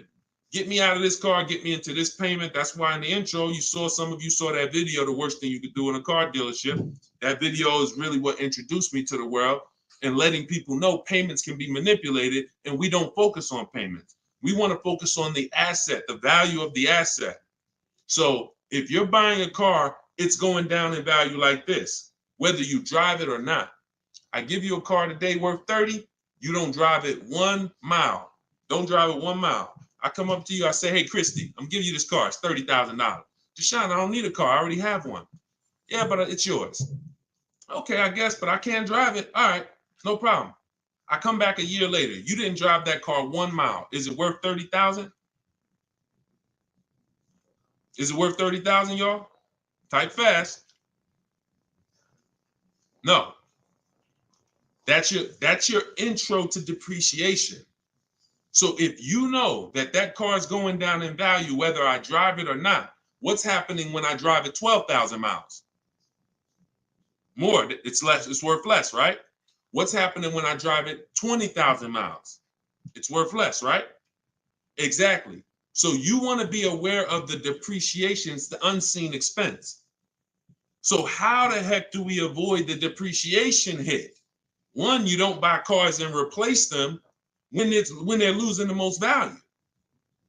You don't replace a car when it's losing its most value. Now, here's how you avoid the depreciation. You're going to keep long term. When you keep long-term, so who has a car outside right now? You've had it for at least 8 years. Type me in the comments. If you have a car not at least 8 years, type me in the comments. Now watch this. I see you, Simply Cam. Okay, I see you, Rob. 9. Okay, I see you, William. I see you, Jay Malone. Okay, could everybody hit that share button if you're getting value out of what we're doing? If you've been on a broadcast, this is what we do. No one's having these conversations with you. Share, because your friend will be mad if they find out you've been listening to me, using this stuff, saving money, and you didn't tell them, and they out here getting killed. Tag one friend, they'll thank you. When you consider the fact that those of you who are on here who said, Deshone, I got a car out there, I've had it for 9 years, 10 years, a year from now, that car is going to be worth about what it's worth today. That means you won. That's the long-term purchase. That's the keeper. You got to ask yourself, step one in my book. Step one in my book is the most important question. My book is called Cars from Home, 7 Steps of Saving Time, Money, and Avoiding Dealerships. It's a digital book because I update it as the market changes. 7 steps. Everything I'm going to teach you is out of those 7 steps. The first one is the most important question, which is, how many years are you keeping the car? If your answer is 8, then I created something called the 8-year rule. You should be buying your cars because your goal is to get to the point where you're like these people that I just asked. The book is in my TikTok bio. Somebody said, where can you get the book? It's in my TikTok bio, 75% off for 30 minutes, which normally $97, but for everybody on here, you can get it for 75% off for 30 minutes in my TikTok or my Instagram bio, or you can go to deshonesbook.com in the comment section, or you can scan the QR code if you're watching us on TV. So you have to really focus, unseen expense. See, why do I have to spend more time educating you on the unseen expense? Because it's the unseen expense. When you just said, when you just did this math with me and said, Dad, I'm losing money, and I haven't been trained to see the money I'm losing. That's why you'll go buy a car and replace it in a year, because they're switching your payments. They're not switching. They're not telling you the fact you lost $7,000 of value. They're just going to manipulate the loan, put you on a car payment you can afford, and get you to sign off on it. We're done. You're going to understand these numbers because cash buyers would never do this. Cash buyers, if you paid 30 for a car and you came back in 2 months and they said, look, we can only give you 24. You wouldn't do the deal. But payment buyers, you're the one they fool. You're the one who can't see the money. And that's why I have to teach you to see this. So this is where you want to be. Either I'm going to keep my car 8 years. Now, some of you said, well, Deshone, I'll buy used, so I don't have to take that depreciation. But I'm going to tell you something. Buying used is not going to, when you compare, that's not the solution. Buying used or new is for long-term people. 8+ years. Buy new if you can afford to buy new. Buy used if you want to knock 20, 30, 40, 50% off your purchase price and you don't need the latest and greatest. Doesn't change that if you're buying, you should be a long-term person. If you are not an 8-year person, you should be shopping for great lease deals. And I'm going to tell you why. Look at Danielle. Look at Danielle. Danielle leased an Audi, $44,000 fee. And I'm explaining to y'all why you've been taught, well, I'm going to buy used, so I ain't going to take that type of hit. But I'm going to tell you, I'm explaining something to you real quick on how that's not the answer. Leasing is the answer. She leased an Audi A3, $44,000 vehicle. She's paying $550 a month, and she gave her first payment. She said with her first payment down. Now we're going to not use down payment anymore as a term. We're going to start saying total out of pocket. We want to eliminate down payment. Down payments can be flipped up. Sometimes you say, I'm going to put money down. They don't include your tax. So we like to use total out of pocket. But she gave them $550. She drove off. That vehicle, she's driving a brand new A3. Now I want you to picture this. Danielle pulls up to somebody who's driving the same exact car, but they bought it. Every $5,000, some of you know, is about how much a month. I talked about it a little while ago. Some of you might have seen the video where I said it. Every $5,000 on a purchase on a loan is about how much per month. Let's see if anybody knows. Okay. I can't wait too long. We got to type that $100. And again, I can't sit here and act like most of y'all aren't new to me. So I'm not going to assume you have even seen any of my previous broadcasts. So I'm just going to tell you the answers. Yes, Susan, $100. So it depends on the interest rate. 5-year loan, that vehicle right there, $44,000 will cost somebody about $950 a month. You see why we don't have to wonder why people have $1,000 car payments? It's not that hard to see. They're buying their cars. So now Danielle pulls up in her Audi. Let's stay with the scenario, right? Danielle pulls up in her Audi, 44. She's paying $550 a month. Somebody next to her pulls up in the same exact Audi, same exact car. They're paying $950 a month. Now, third person says, I buy a used one. And you can replace the Audi with anything. Doesn't matter. You could be a Rolls Royce. The scenarios are not going to change. Could be a Honda Accord. Somebody pulls up and they bought a used one. So instead of 44, let's say they got a good price on one. Say they bought one for about 28, 29. Found a good price, one 3 years old. So they're pulling up in a 3-year-old one. And what I just say, every $5,000 is $100 a month. So what's their car payment if they paid 29? Almost 600. You see what I'm, so now let's just talk about what we're driving and what's coming out of our household so we can hammer this home. I'm not on the fence about leasing versus buying. And you have to get off the fence. We've seen enough scenarios where we know this is the case. One person, Danielle, got a great lease deal. She's paying $550 a month. Another person buying a brand new one, they're paying $950 a month. And they might take a longer loan. Oh, Deshone, I'm paying less. They might take a 6-year loan, and let's say they're paying $850. And then another person is driving a used one, and they're paying $600 a month. Not even a question. It's not even a question. Do y'all see what I'm talking about?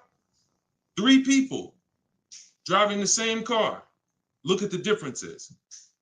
So depreciation and resale value is what you need to be aware of. These people think they win. That might have been you, Deshone. I'm the type, I bought my used cars and I keep switching them. Now, those 2 people who bought them, if they were keeping them 9, 10 years, that's a different story. It always goes back to the 8-year rule. Okay? You must understand, if I'm keeping 8 years or longer, I buy. If I'm not keeping 8 years, I shop for great lease deals. Not even a question. And you'll be mad. You're going to be mad when you find out how much money you've been missing. Some of you probably getting mad now. Dad, I was always taught don't lease. Well, those people owe you some money. Those people owe you some money because they've cost you thousands of dollars. Go ahead, Dolan. Shoot the next one up. TikTok, does my credit have to be top notch to purchase automobiles with 0 down? No, it doesn't. It needs to, listen, when you are, hang on 1 second, y'all. Hang on 1 second.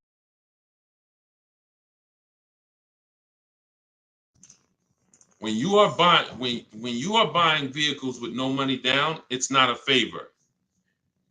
It's not a favor. There's only 2 people who can't get vehicles with no money down.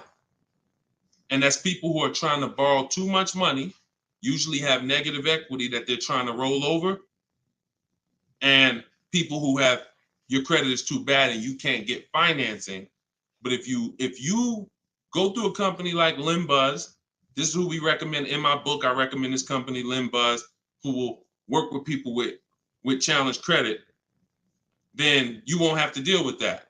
The whole point is controlling your own financing. You want to control your own financing. Now, we don't do that by getting pre-approvals. We do that by getting multiple bids. We do that by finding our car and then letting banks bid. I know you may have heard, I don't want any hard inquiries. You don't want hard inquiries until after you found your car. Once you actually find your car, it's okay to get multiple banks to give you a hard inquiry, and they allow this. Experian has an article where they talk about the rate window. You can actually have multiple people run your credit in a short period of time, but no money down is not a favor. It's not something you did me a favor. It's definitely not a deal. See, because if I gave you a car, it's worth $50,000, but I charge you $60,000 for it, and then I say, but you don't have to do no money down. Is that a deal? I gave you a car, it's worth 50, but I charged you 60, but it's no money down. No, absolutely not. So no money down has nothing to do with a deal. The only people who can't get no money down are people who it's usually a case of you have too much negative equity. You're bringing over from your old car, and you're messing up the loan to value ratios. That's usually the cause, because a bank won't let you finance $40,000 on a car that's worth 30. They won't let it. Go ahead, shoot the next one up, Dolan. This one's from YouTube. Deshone, so does it make sense to get a car to have over? Oh, absolutely. Absolutely. This is all you should be doing. If you are a long-term person, listen, whose car is a keeper outside? You have a car outside, you've had it for 8+ years. Outside. This is exactly the goal. This is the goal. You want to actually be planning on that. Because when you actually have your car for more than 8 years, when you know you're going to keep your car for more than 8 years, you do things to make sure, like we do a longevity check. This is step 4 in my book. One of the things we do when we know we're buying a car we're going to keep, we got to go to Google and we got to see what the data is on the car we're shopping for. It's very simple. I type in the year of the car. Very important. You can't just type in Nissan Sentra, longevity. You got to type in the year. And then you're going to type longevity to see what the actual data says on the car. We skim those websites. It'll tell us if the car has transmission issues. It'll tell us if people report that this car has, is reported to last not as long as most cars. So these are the things that we do when we know we're keeping a car 8 years. But if you're not thinking about this, then you're not going to do the things to guarantee, because you could have a goal to keep a car 8 years and then the car you bought is not known for lasting that long, or is not known for, being reliable at 8 years. So that's why it's the most important question right up front. It's not just for leasing versus buying. It's for programming yourself that this is a long-term thing. I want to make sure I get the right car. I'm not going to get a car that doesn't satisfy my needs and my wants when I know I'm keeping it a decade. You understand? That's the whole thing. But absolutely, plenty of people on here keep cars more than 8 years, but there's plenty of people who don't. Those are the ones who need to stop buying and start leasing. This one's from YouTube. So question, if a person is almost done paying the loan, is it smart to sell it? Wait, hold on. I want to read this right. So if a person is almost done paying the loan, is it smart to sell it and buy new or keep? No, I wouldn't plan on we're mixed in the middle. How many years do you want to keep the car? How many years do you want to keep the car? If you're not keeping, it sounds to me like you're actually not a long-term person. And you should be leasing to begin with, because I used to get people who would walk into the dealership and they would say, "Hey, Deshone, is that the brand new one right there? That's the new model?" And I'm like, "Yeah, that's the new one, just came out." And they would say, "Okay, I got 2 more payments left, then I'm coming back to get that one." So what they were doing was paying off one car, waiting for the title. Literally, they just paid off a whole car, 5-6 year loan, and now they're about to start another loan. It is throwing money out the window. You could actually keep more money if you just opened up your window and threw thousands of dollars out. You would actually lose less money doing that than buying and paying off these cars and then going and starting new loans, because again, the depreciation is killing you.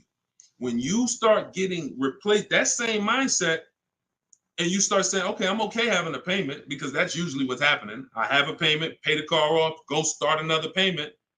Once you realize that I'm cool with that, but I want a better car and I want to pay less, then you'll be leasing. So I would tell you, it sounds like you're not an 8-year person, you're not a long-term person, and you should start shopping for leases, and you're going to save hundreds of dollars every month, and you'll have better cars because you don't have to drive cars that are out of warranty and be on your own. Okay? Go ahead, shoot the next one up, Dolan. All of this is out of my new book, y'all. Everything you will ever hear me teach. Some of you have watched my watched my social media videos. All of it is based on a formula and a system I created for car shopping. It's a 7-step system for car shopping online. That's why my book is called Cars from Home, 7 Steps to Saving Time, Money, and Avoiding Dealerships. You can all get your copy. You can get your copy for 75% off for the next 30 minutes. In my TikTok bio, in my Instagram bio, it'll be in your inbox. You can use it immediately, and not only immediately, you use it for the rest of your life.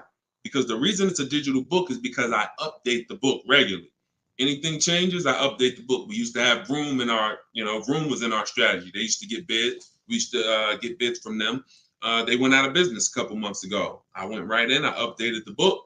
I didn't have to say to everybody, hey, guys, you got to get volume 2 of my book, because Vroom's no longer there. So a digital book allows me to continually update and keep things fresh. So you can get your copy for 75% off in the comment section, or you can go to my TikTok bio or Instagram bio. 30 minutes, then the price goes back to $97. Eric Pitts, this one's from TikTok. Can I use the bidding to refinance a car loan? I have good credit now. 100%. 100%. They give you a window. Now, you should only need 2 days tops.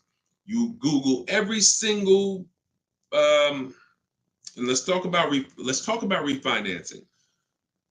As many people bid as possible. You got a window of 14 to 45 days. You'll be way under that. It'll weigh as 1 inquiry when you finalize the loan. It'll weigh on your credit score as 1 inquiry. But you must do it because, y'all, why do you think there's companies that just want to loan us money? The money business is very lucrative. There's companies and banks and credit unions that only want to loan us money. They don't sell cars. That should be a hint. There's a lot of money in lending. So what we need to do is take shopping our loan rates seriously.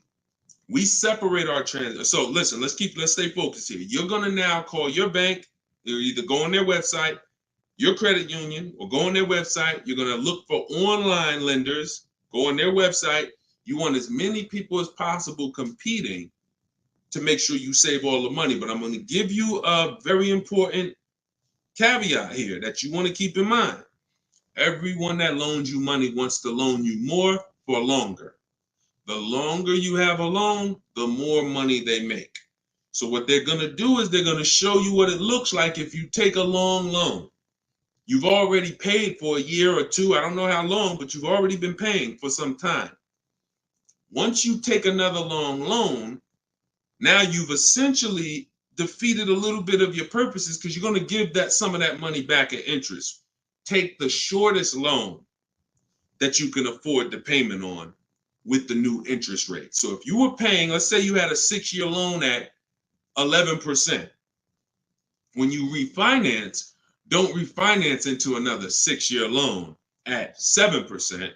Refinance into like a 4-year loan at 7%. Whatever that payment is that you say, all right, I could afford that payment.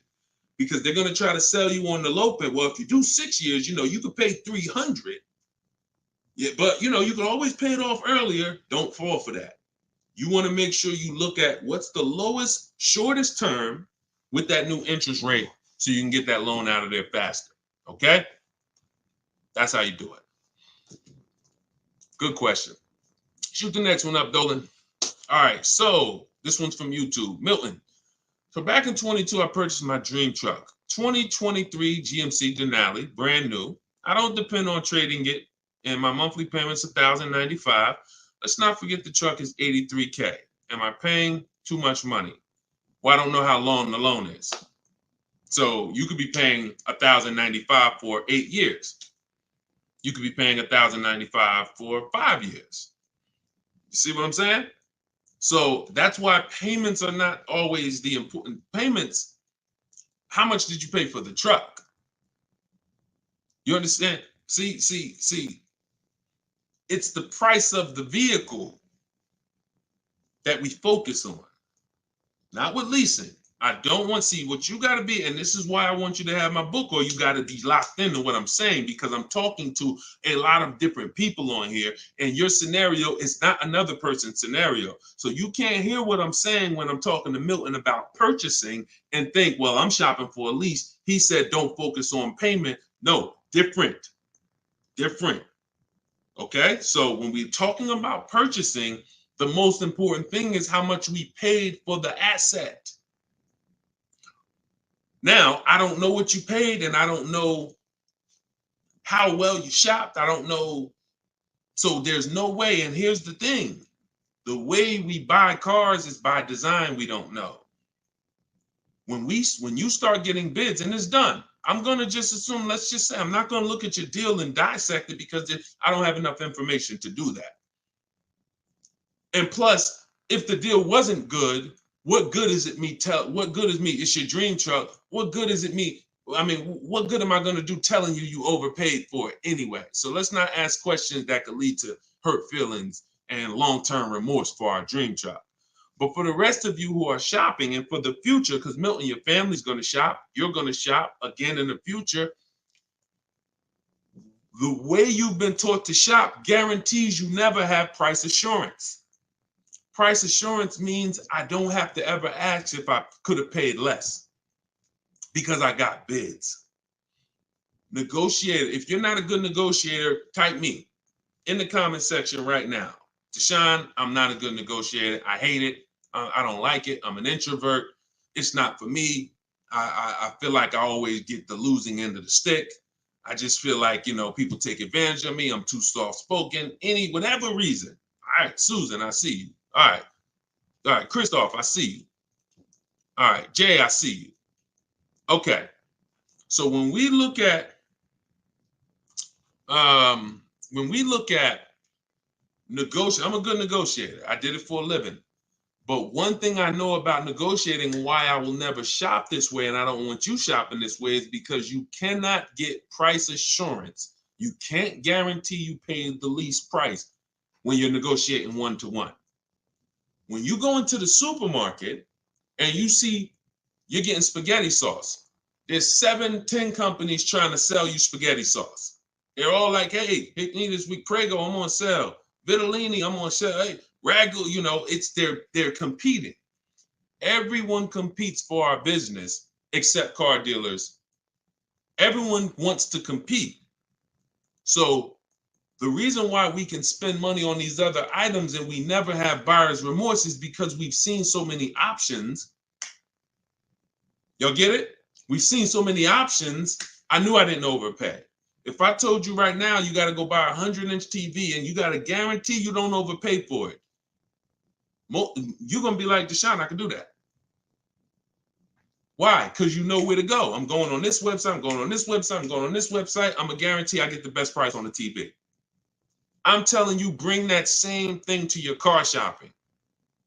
That'll eliminate your buyer's remorse. That'll eliminate you ever asking, did I get a good deal on this? Hey, did I overpay for this? Hey, could I save more money on this? Get multiple offers eliminates it. And there's no other way to eliminate it. Okay? So don't worry. I'm sure you did well, Milton. Enjoy your truck, man. And just know that whatever, I'm going to get better for next time. I'm going to make sure my family knows that they never got to ask this question. Every vehicle I buy, I'm going to make sure that I get bids, multiple dealers. I'm going to get enough bids to guarantee that I teach to get 5. In my book, I have a strategy, 25 to 5 shopping strategy. This is for new cars and leases. We connect with 25 dealers online. You're using all my scripts. You're using everything I tell you to type, copy and paste in my book. And you're going to get at least 5 offers, 5 to 7. Once you get those offers, you're going to see about a $3,000 to $5,000 spread minimum. Now, if you take somebody like Kimberly, now Kimberly's spread was 20,000. This is Kimberly. She emailed me. She's in our private community in my private coaching program. She said, how do I respond back to this? I don't want to get mad. She responded via email. You see, the MSRP on that vehicle was $86,961. She got a Maserati. Selling price was $66,261. $20,000 discount. This is why we don't get happy about any discount until we see all the offers. Because if she would have saw a $10,000 discount, Deshone, I'm saving 10 grand they're offering me. Okay. Is that the lowest bid? Well, no, I mean, but I just walked in, the dealer said they're going to give me 10 grand off. See how we can lose? We don't know what the bottom is, but when she gets her 5 to 7 offers, now she ends up saving 20 grand. It's different for every car, but if you don't get 5 to 7 offers, you won't truly know the bottom, and she's guaranteed. She has that price assurance. So we got to get bids. You could do it my way, which is the easy way, 60 minutes from home, using my scripts for new cars and leases, different strategy for used cars, or you could do it your way, which is calling around, stay in your house, call, talk to some sales managers, get 5 bids. It's up to you, but you get my book for 75% off. Get your copy, 75% off in my TikTok bio, and you'll have all my scripts. You use them for the rest of your life. All right, go ahead. Shoot the next one up, Dolan.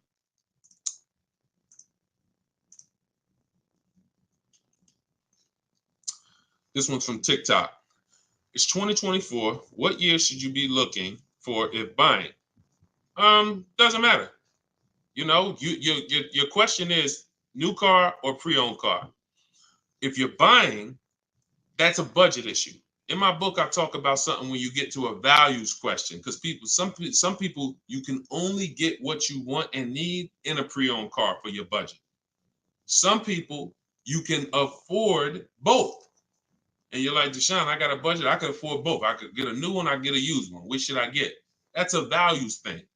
Do you want it? Some people say, Deshone, I get a new car every 10 years. I mean, I only get a car every 10 years. I'm gonna get a new one. Some people said, I don't, you know what? I'm gonna knock 30% off the price. I'm gonna get a pre-owned. It's up to you. But budget dictates usually whether you're gonna get a new or used one. But you know, I would get the best car for my budget if I could afford. Now, here's the key. Here's something very important. Some of you actually look for 1 or 2 year old vehicles. I'm gonna tell you why this is the danger zone. You don't know if I don't know what the brand new price is. If you're looking for something 1 or 2 years old, then you should shop for a new one first. Why?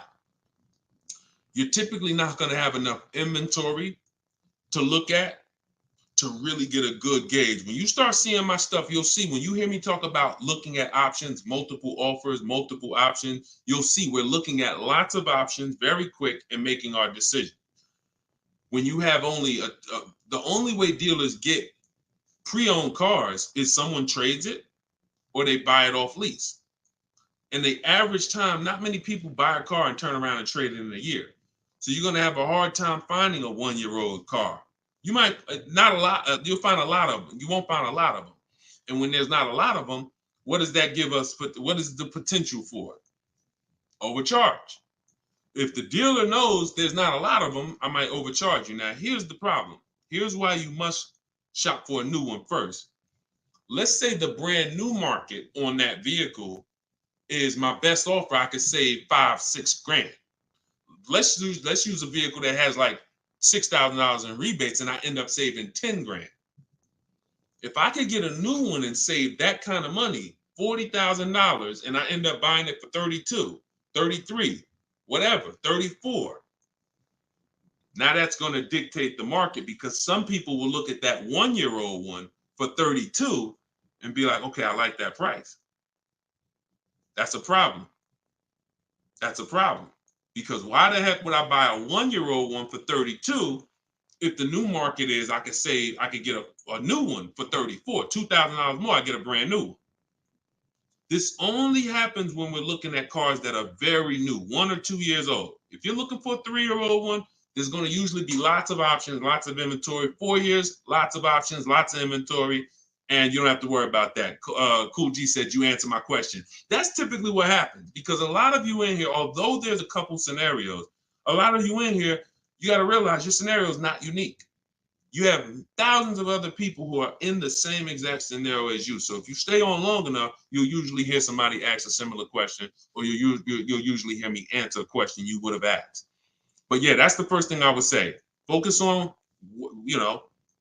if you're buying a 1 or 2-year-old one, you always shop new first. We got to know what the new market is to know what we should be saving on a 1 or 2-year-old one. If you're buying 3 or 4 years old, then you don't have to worry about that.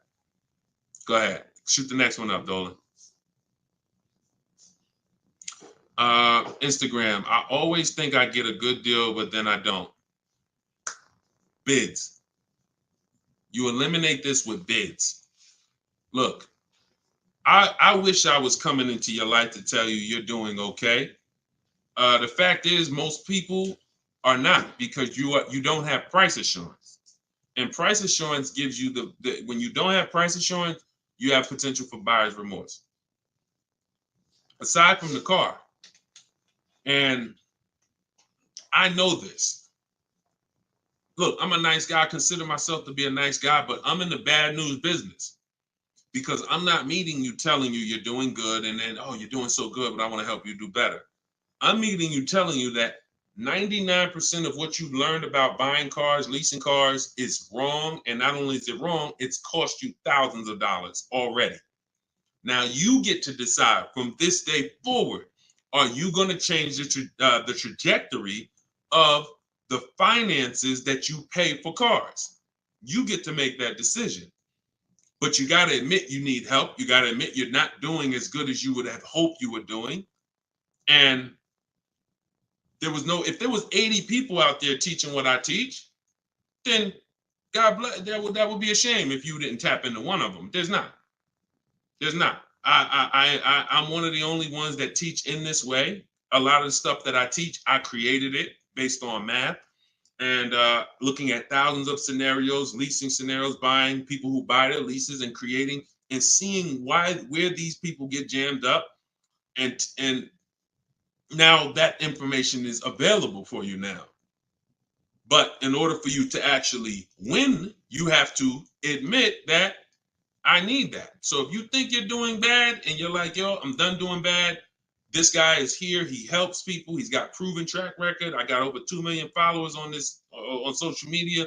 I'm a very public person. We've been around for 3 years. If my stuff wasn't working, you would have heard it by now. But we have hundreds and hundreds of people, if not thousands, that have actually used what I teach to eliminate that statement you just made about, I think I got a good deal. You're going to sit at home. You're going to make people bid for your business. And you are going to know every single time that you paid the lowest price for the car, that you got the best interest rate, and that you got the most money for your old car. That is what we're going to do. All right. But you take the action. You could tap into live videos, or you could say, Deshone, I'm going to get your book. It's 75% off. It's a digital copy, which means anytime something updates, I update the book and you got the new version and you got all my strategies of how to car shop from home for the rest of your life. All right. I hate to see that, but I'm doing what I'm supposed to do. You see what I'm saying? I hate to see those messages, but I know I'm doing everything that God has put me here to do to stop those messages from coming. The rest is on you. All right. Go ahead, Dolan. Shoot the next one up. This one's from TikTok. I owe $20,000, paid off interest, 6% APR. Do you recommend to refinance?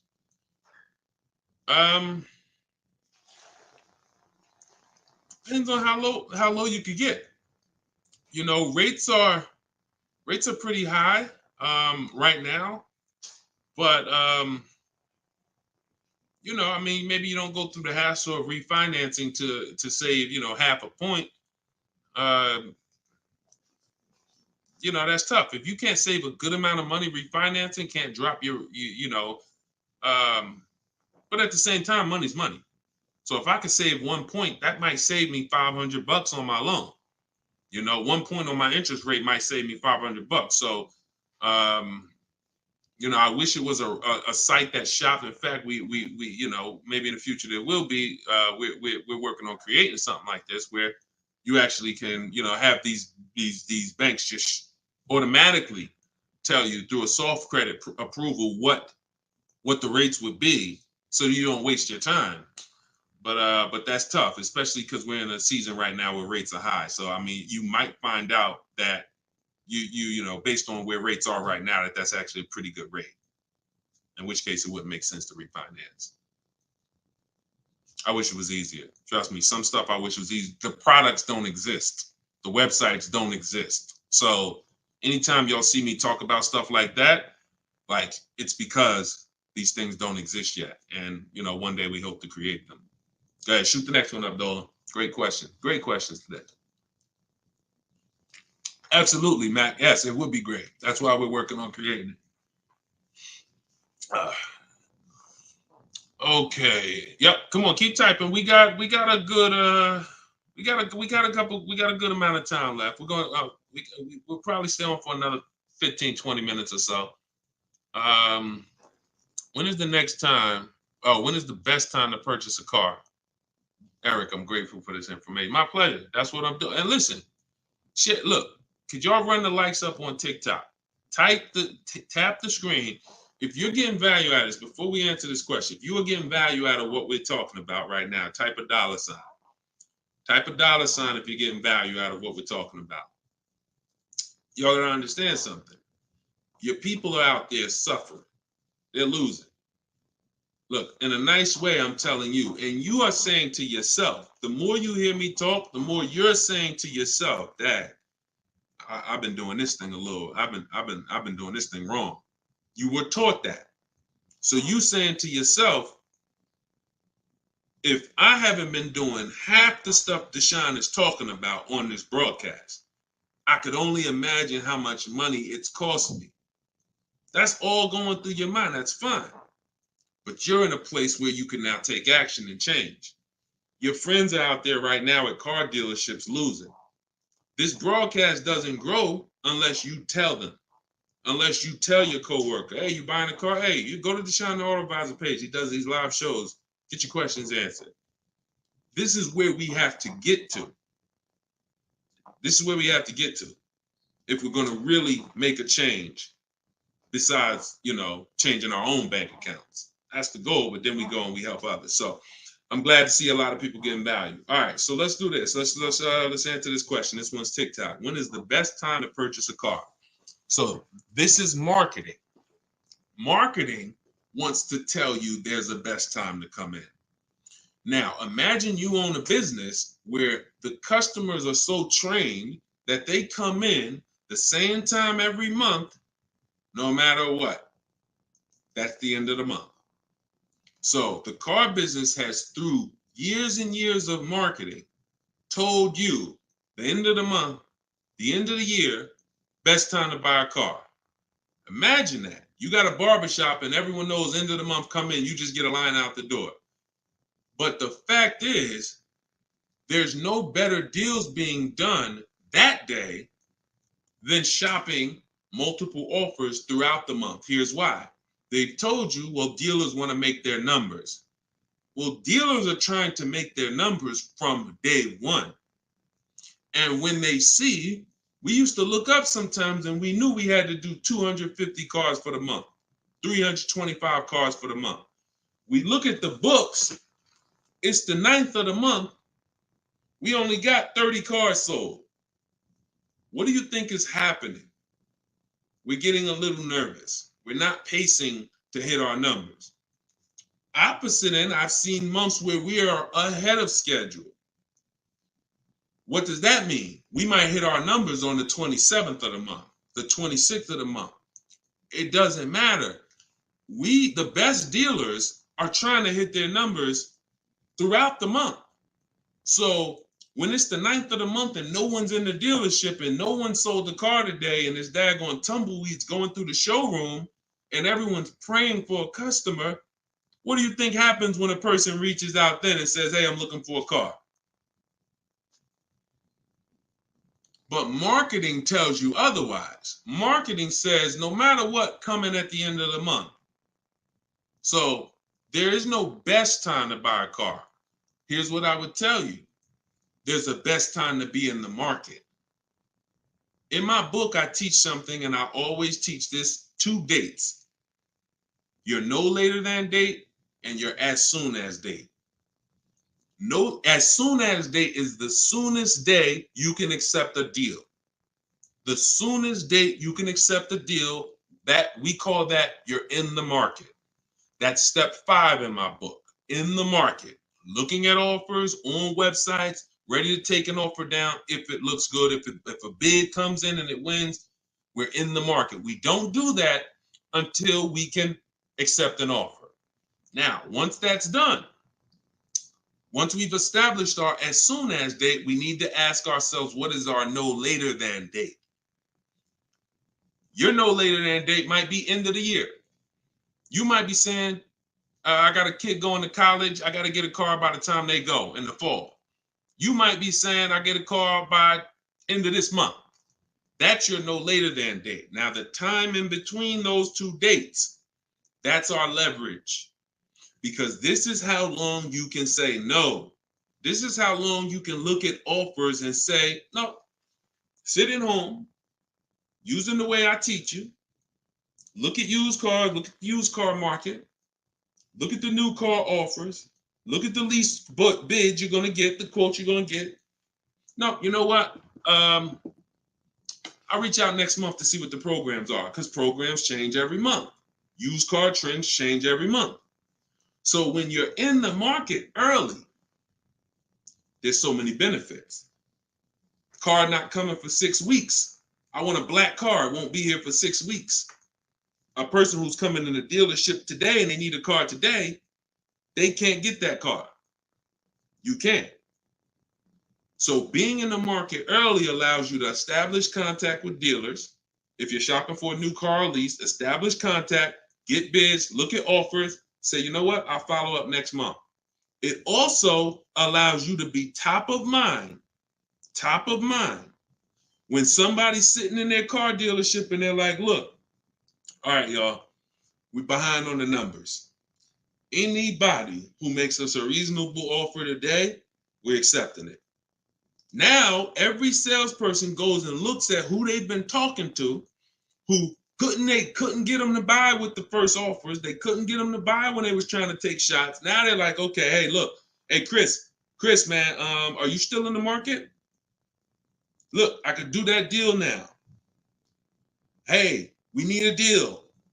See, when you take advantage of what I'm telling you and you start to understand these 2 dates, that's in my book, and that you'll hear me talk about, you'll understand that sometimes our best deal doesn't come in the first month. When I was shopping for my mother's Mazda 3 years ago, when she got her lease, I entered the market in October. I was looking at the offers. I didn't like them. Next month, I looked at them again. Didn't like them.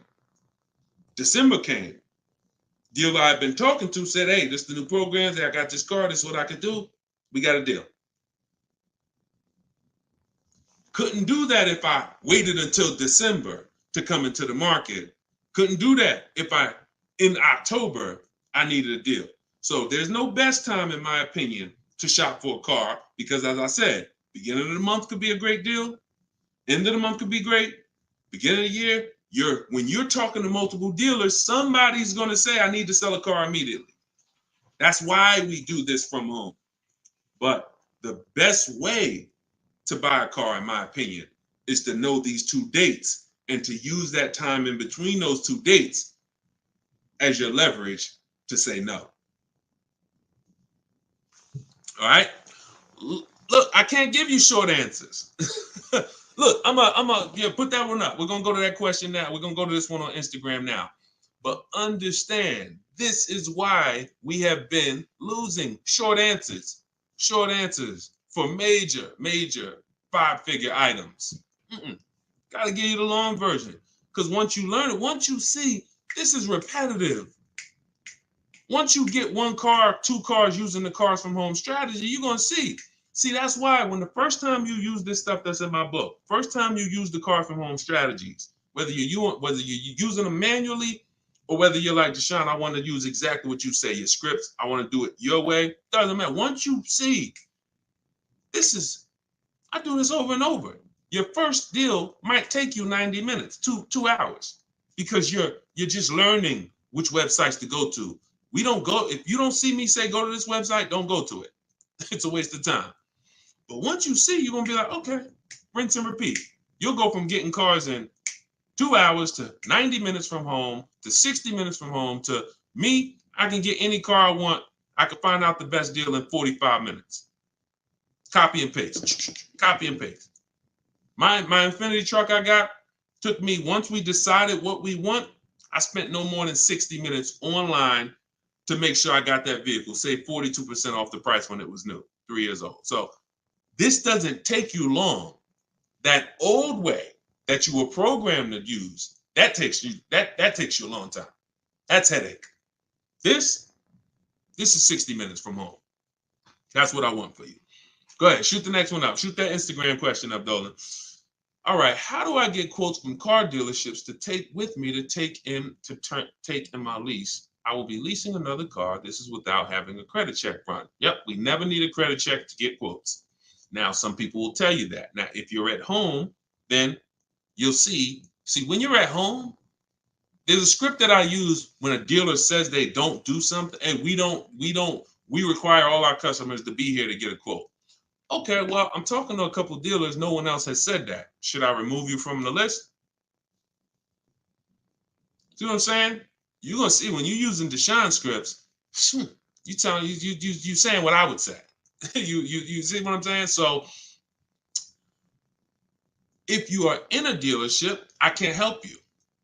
I don't even want to even talk about that. I'm not going to tell you how to go, and it's like oil and water. Somebody called me back when I was first coming out the business and I was first starting this education business, and they said, Deshone, somebody told me to call you. I'm in this Toyota dealership, man. I'm trying to see how do I get the price down on this car? I said, get up and walk out. Get up and walk out. Because if you're in an 80% dealer, you can't, no matter how much they take off, you lose. The only way you're going to win is to sit at home. I can't tell you how to mix the old way of shopping where you have no leverage, where you have no price guarantees, where you leave, no matter what price you get, you always wonder, could I have done better? I can't tell you how to mix that with what I teach. But if you're willing to unlearn that and say, okay, that's what the car business taught me.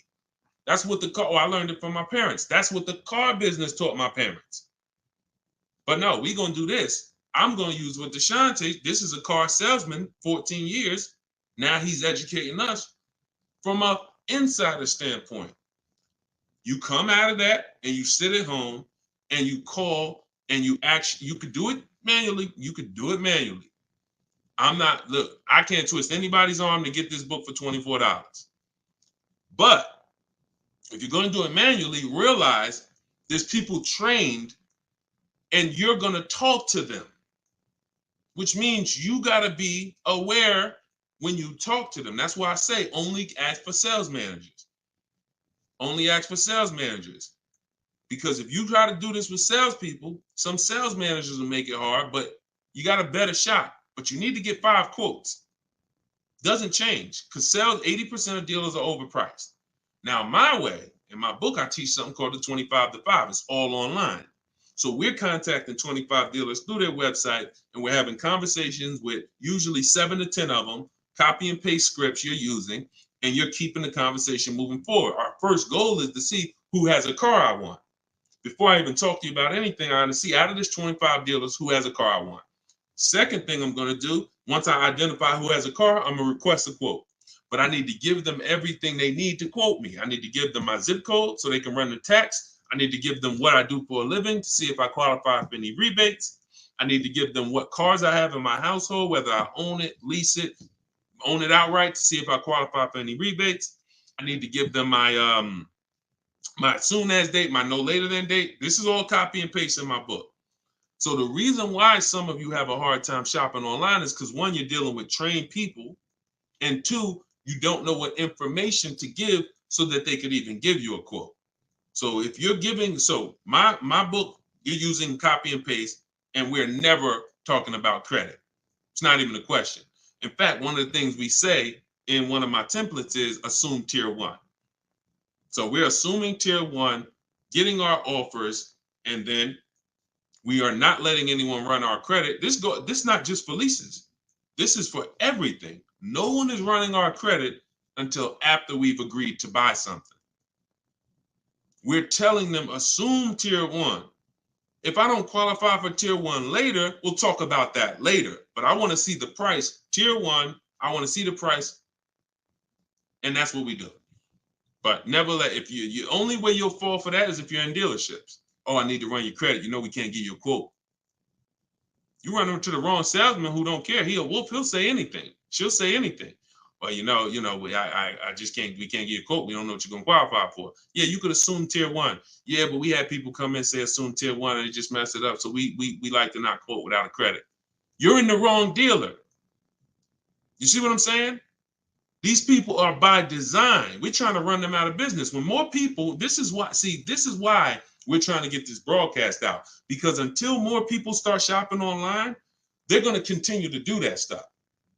See, as more people shop online incorrectly and walk into dealers, they can get away with doing this stuff. But when they know 600 people are going to walk in their dealership over a weekend, Friday, Saturday, Monday, holiday weekend, President's Day, we're going to get 600 people walk in. Why would they change? Would you?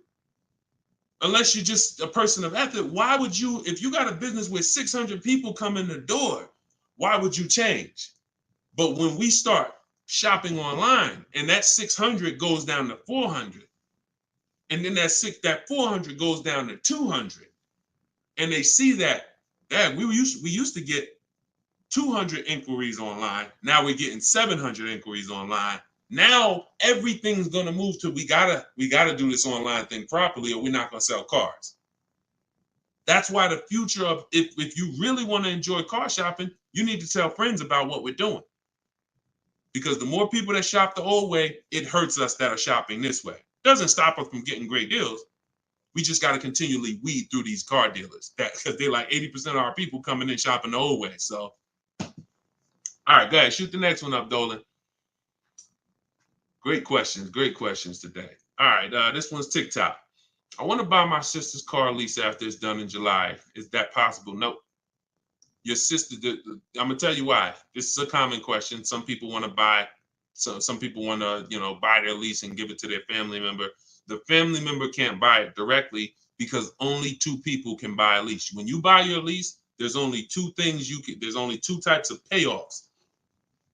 A customer payoff, which is for the customer, and a dealer payoff, which a dealer could pay.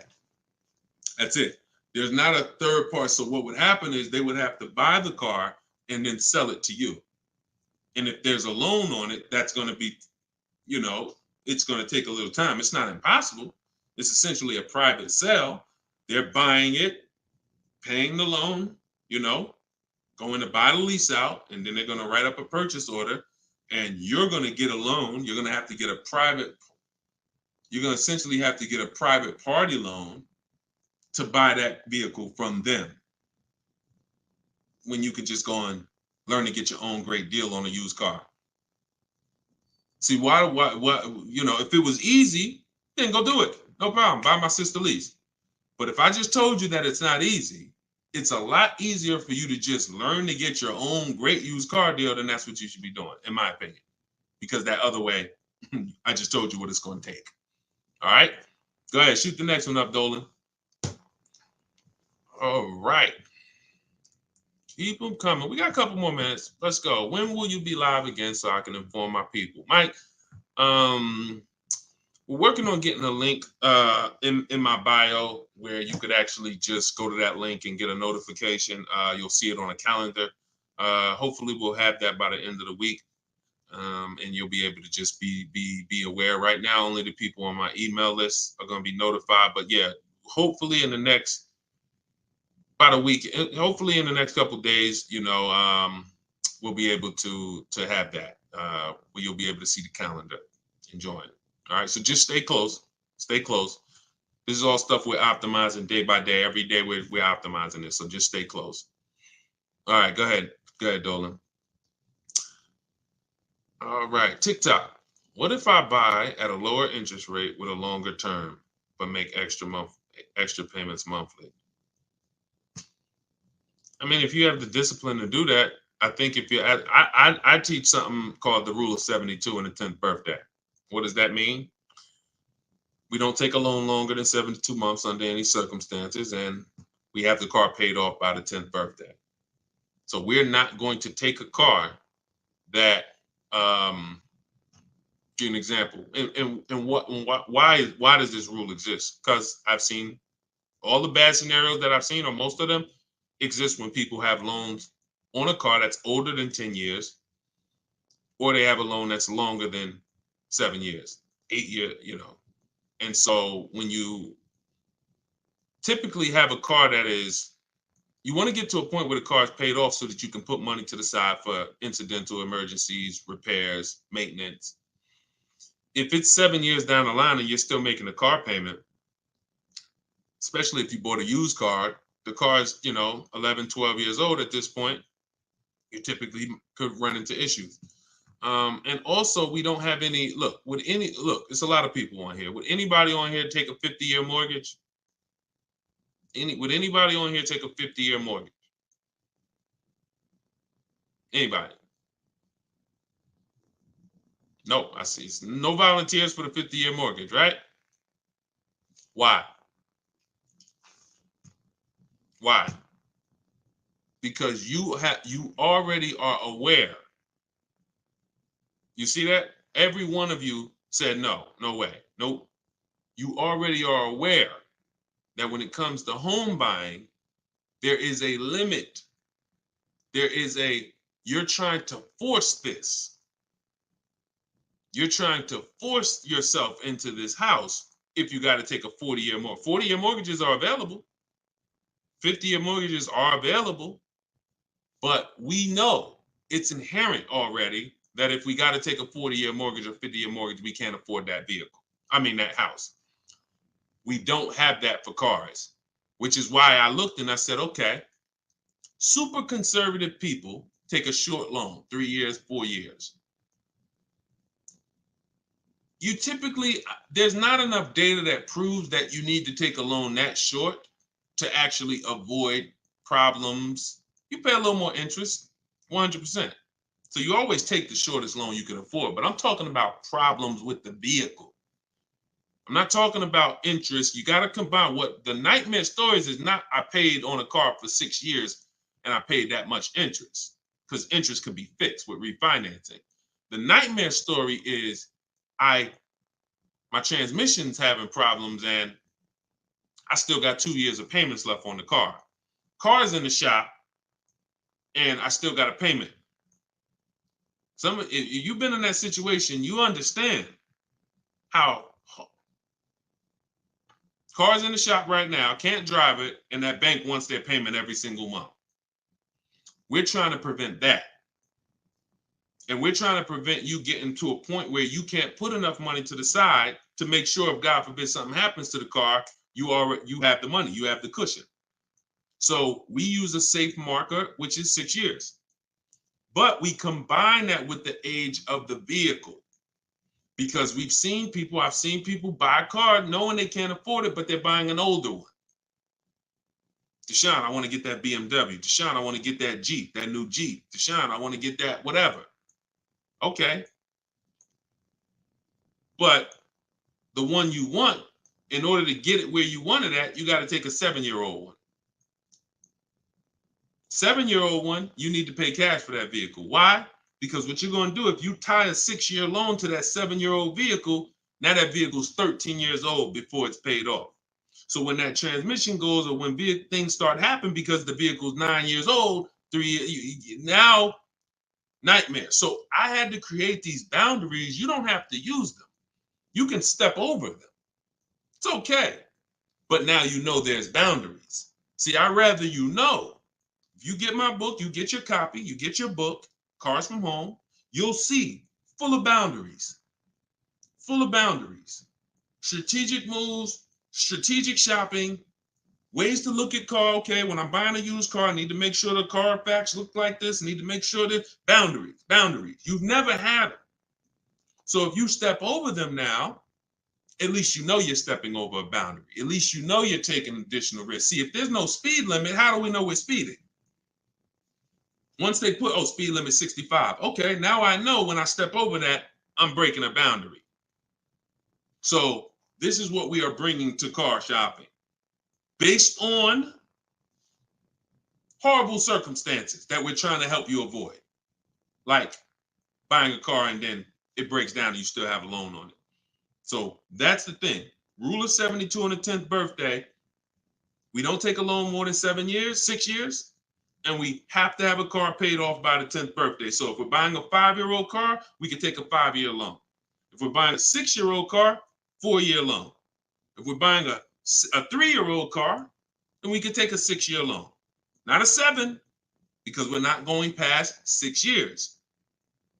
So we can't have the age of the car and the years of the loan be more than 10.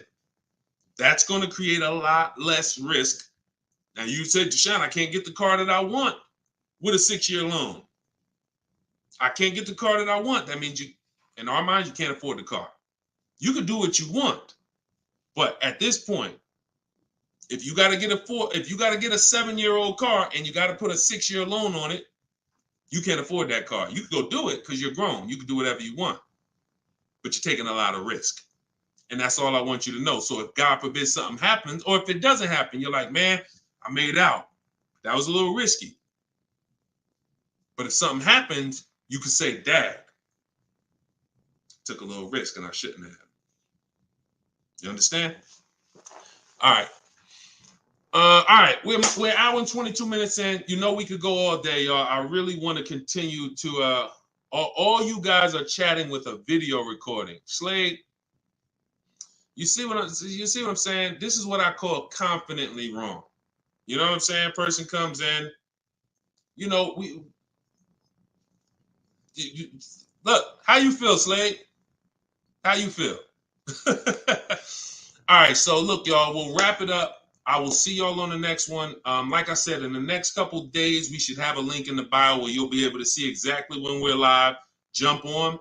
But for those of you who just jumped on, everything that I teach, everything from my videos is all from my new book. It's a digital book. It's called Cars from Home: 7 Steps to Saving Time, Money, and Avoiding Dealerships. No matter what your scenario is, it's broken down in 7 steps. Negative equity, high mileage drivers. You want to lease, you want to purchase, it's the same 7 steps. You just need to learn those 7 steps. And as you use it, you'll see you'll never go back to the old way. You'll never go back to the old way of shopping again. Once you start getting great deals in 60 minutes, 90 minutes from home, making people compete for your business, and you can get your copy for 75% off for 30 minutes. After that, it goes back up to $97. So you can go and you can actually click the link in my TikTok bio, grab your copy, or click the link in my Instagram bio, grab your copy, or you go to Deshone's book in the comment section, or scan the QR code. All right. I see Slade getting comments. Slade, I wanted to see what you was going to say, man. You ain't comment again, man. You know, I'm trying to probably dipped off, man. But anyway, I appreciate y'all. We will be back more for live, and I appreciate you. Tell your friends. Go watch Deshone's live broadcast, because we want to peel back the curtain, man. We need y'all saving money, all right? Let's keep unlearning, keep relearning. God bless you.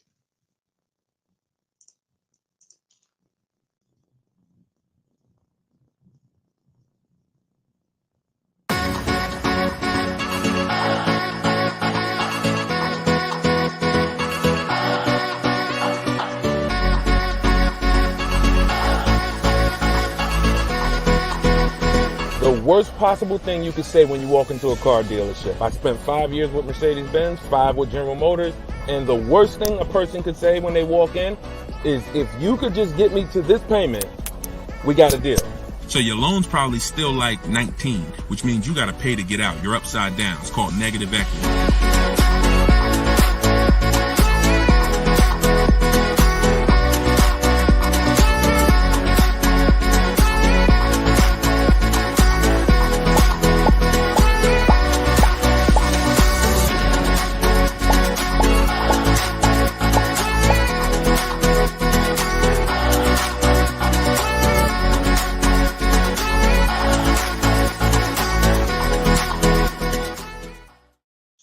Welcome to episode 3 of Car Shopping Questions and Answers. I'm your host, Deshone the Auto Advisor. I am the author of Cars from Home, 7 Steps to Saving Time, Money, and Avoiding Dealerships. I'm also the creator of the Cars from Home video library and the Cars from Home Insider Coaching Program. We do these shows at 12 Eastern Time and 3 Eastern Time live, Monday, Tuesday, Thursday, and Friday, so you can tell your friends. That's when I'm live. We do rebroadcast these shows throughout the day. So if you miss them, you could always catch the rebroadcast. But we're live right now on all 4 platforms. If you're on YouTube, please hit the like button and subscribe if you want to continually get the best car shopping information from an insider. I left the car business in 2020 after 14 years. And now what I do is show you how to car shop strategically from home and how to get great deals in as quick as 60 to 90 minutes. So start typing your questions. I got my man, I see you, Just Blaze. Great to see you. I see you, Alexia. I see you, Jesse. Start typing your questions. We're going to have my man Dolan, who's moderating in the background. He's going to bring all these questions in from all 4 platforms. So, oh, by the way, the show is sponsored by my new digital book, Cars from Home, 7 Steps to Saving Time, Money, and Avoiding Dealerships. You can get your copy for 75% off as part of our launch in my TikTok bio, in my Instagram bio, or you can click the link, Deshone's book, or scan the QR code. Let's throw that QR code up for them, Dolan, so they can actually see it if they're watching on a television. And let's get down to business. We're going to be here for about an hour. I'm going to try to get through as many questions as I possibly can. So whenever we get the first one, Dolan, you can throw it up on the screen and let's get busy. Shout out to the sharers too. I appreciate everybody who tags friends and invites people to the broadcast. We really appreciate you. Is there a different approach for no trade-in? I have a very old used car. Absolutely. So you can skip that step. So many of you know that step 2 in my process is to do an equity assessment, but that's only if you're replacing a car. The reason why you must do an equity assessment is because sometimes you'll find out your car either has equity or if it's paid off, it's worth a couple $1,000s, in which case that goes into your budgeting. Now, you might put that money in your bank account and make your new car deal with no money out of pocket, or you might choose to apply a portion of that or all of that to your next transaction. But what I don't want you to ever do is wait until you get to the dealership that you're going to get the car from and then let them be your first offer on your current car. So if you don't have a car that you're replacing, then you would simply skip that step. You wouldn't skip step 1, which is the most important question. This is when you're asking yourself how many years you're going to keep the car. But you skip step 2, the equity assessment, because you don't have a car. Now, in your case, if you have a very old car, you still probably want to list that car on Facebook Marketplace because it's still worth something, unless you just want to keep it around your household. But if you don't have a car to replace, then you would simply skip to the budgeting step. And in which case, when you decide whether you're buying or leasing, you would be moving towards your budgeting, whether you're leasing and assessing how much the car you're going for should lease for, or whether you are purchasing and you are budgeting to see how much car you could afford based on whether you're going to pay cash or based on whether you're going to get your loan. So that's just a step you skip. Great question though. Okay, go ahead, Dolan, shoot the next one up. Does MSRP include all of the dealer fees? No, it doesn't.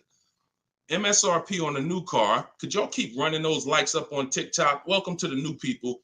Type your questions. We're live. It is like we're 100% live on Tuesday. So start typing your questions and we'll get to you guys. But start tapping the screen so we can shoot those likes up and let TikTok know that we're talking serious business over here.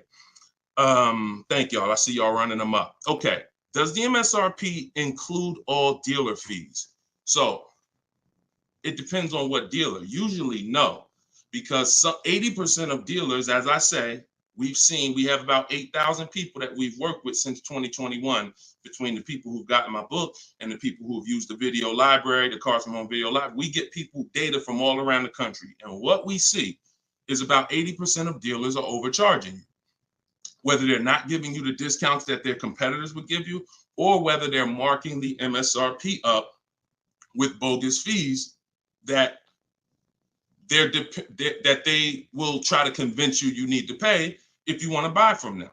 So the only way that, if you're talking about, like, let's say I'm shopping for, Toyota Highlander. When I'm looking at for example, let's say I'm shopping for a Toyota Highlander and I'm going to lease it. When I'm budgeting for a lease, our goal is to always assume about a 1.25% lease. So what I would do is I'd take that MSRP, let's say it's $48,000. I'd multiply that by 0.0125. That's going to be $600. $600 a month is what that vehicle should roundabout lease for when I find the best deal, which means one dealer beats all their competitors. And I'm not going to assume this to be the best deal, because we've had people who got 1% leases or 1.1% leases. We've also had people who get the best offer is going to be 1.4%. But what we're doing is we're using that middle portion. Some of you know 1.5 is the absolute max. You don't want to pay over 1.5. If I took that same vehicle, we'll do a lease scenario and then we'll do a purchase scenario. If you took 1.5 and you multiplied that by that same MSRP, now that's $720 a month. Above this, now we're paying too much for a vehicle we're going to be giving back. And the purpose of a lease is to avoid the natural depreciation that someone who's buying is going to take, and also to drive a lot of car for the money we're paying. So the lower percentage we pay relative to the MSRP, the better the deal. So everyone's going to charge different things. That's why we must get bids. We can't depend on a dealer who's going to say, oh, I'll honor the MSRP. And if I'm purchasing, then some dealers are going to not charge that same vehicle, that same $48,000 vehicle. Some dealers are going to charge $49,000 for it. Some dealers are going to charge $50,000 for it. Some dealers are going to charge $48,000 for it. And some dealers are going to charge less for it. We don't know who's who, which is why we must get bids. And part of what I teach is, and pretty much the gospel of what I teach is how to get bids online using dealers' websites so that we can sort for the best deal. We're not negotiating for the best deal. We are sorting. Good to see you, Yank. Even though you went a little left on the program yesterday, I saw you. But I'm here now. So go ahead, shoot the next question up, Dolan.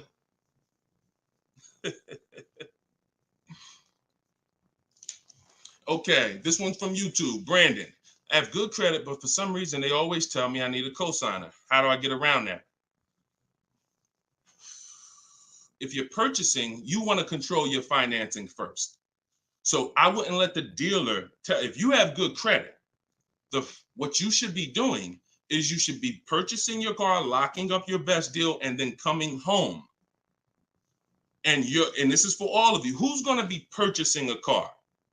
Who's going to be purchasing? Now, if you're not keeping your car 8 years and you're new here, then you're going to find out that you should be leasing. But for the time period, I'm just going to base it off of what you know already. Who's going to be purchasing a car? Type me in the comments. Matter of fact, I need to see Instagram because I can't even see. I know, Dolan, you can see it, but I need to see Instagram as well. Hold on. While I'm doing this, y'all type if you're going to be purchasing. Okay, I see you, Brandon. All right, hold on one second. Let me get to Instagram. All right.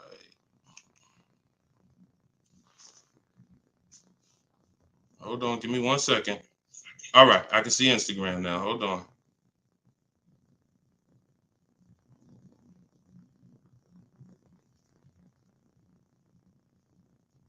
Give me 2 seconds. Okay, here we go. So if you're going to be purchasing, let me mute that. Yeah, I see you. She's like, please see us. I see you, LA Connects. Now I can see you. Okay. So if you're going to be purchasing, then what you're going to be doing is actually getting you're going to get your car. Do not let anyone touch your credit. No, this is for all cars, Crows. Just stay put. We talk about new cars, leases, and used cars. Stay put. Like, we got lots of people on 4 platforms. So you never want to let anyone touch your credit until you have already found your car. This is the mistake that you make, because dealers are going to try to get you to commit to them. And when they try to get you to commit to them, you have to be sharp enough to know, under no circumstances are you running my credit before you win the bid. Now, if you're doing it my way, you're not even in the dealer. But once you find your car, you are going to lock that car up. You're going to get a purchase order, a buyer's order. That's that long form receipt saying your information, the car, the price you paid for it, and you're going to take that home now. And that's when you are going to now go online or go to your bank or your credit union's online website, and you are going to now do hard inquiries and let all of these people access your credit so that they can bid for your interest, for your loan. So we want to guarantee we don't pay more than we could have in interest in our loan. So you're going to bring that home. You're not going to let the dealer be your first option for financing. Once you do this, I call this the bank bidding war. Experian lets you do this. The credit bureaus let you do this. And once you do this, you're going to now get multiple bids, go to online. You want to be on Google, online lenders, everybody you can actually get in touch with, and everyone who bids, who does loans, let them have a shot at it. If you do this within the 2 days that I'm teaching you to do it, it's going to weigh on your credit like one hard inquiry. You'll see all the banks listed, but the effects on your score will be the same as one hard inquiry. This is called rate shopping. So you come home, you let them access. Now, as soon as you get the best offer, that's when you are now going to call the dealer who you have the car locked up with. And that's when you're going to say, hey, I got this offer. Now, if you can beat it, I'll give you the business.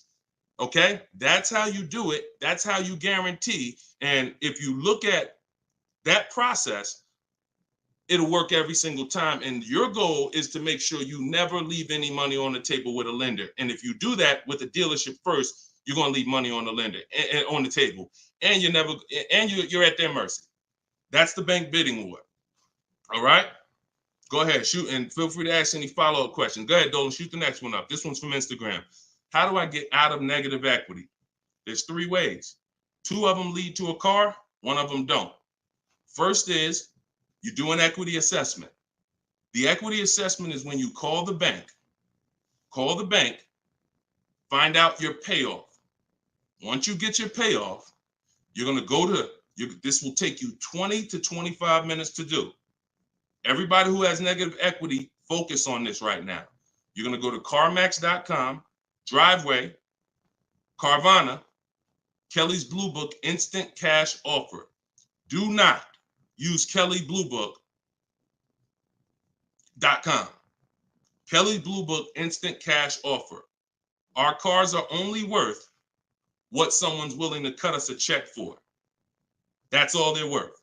So these companies I'm giving you make you a cash offer. That's what we want. Kelly'sBlueBook.com. Instant cash offer. Car Guru, sell my car, and Auto Nation, sell my car. That's going to get you 6 offers. Now your best route to go is whatever your negative equity is based on those offers. If you can pay the difference, that's where you want to go. If your best offer is 21, but you owe 23, you want to pay that $2,000 and get out that car.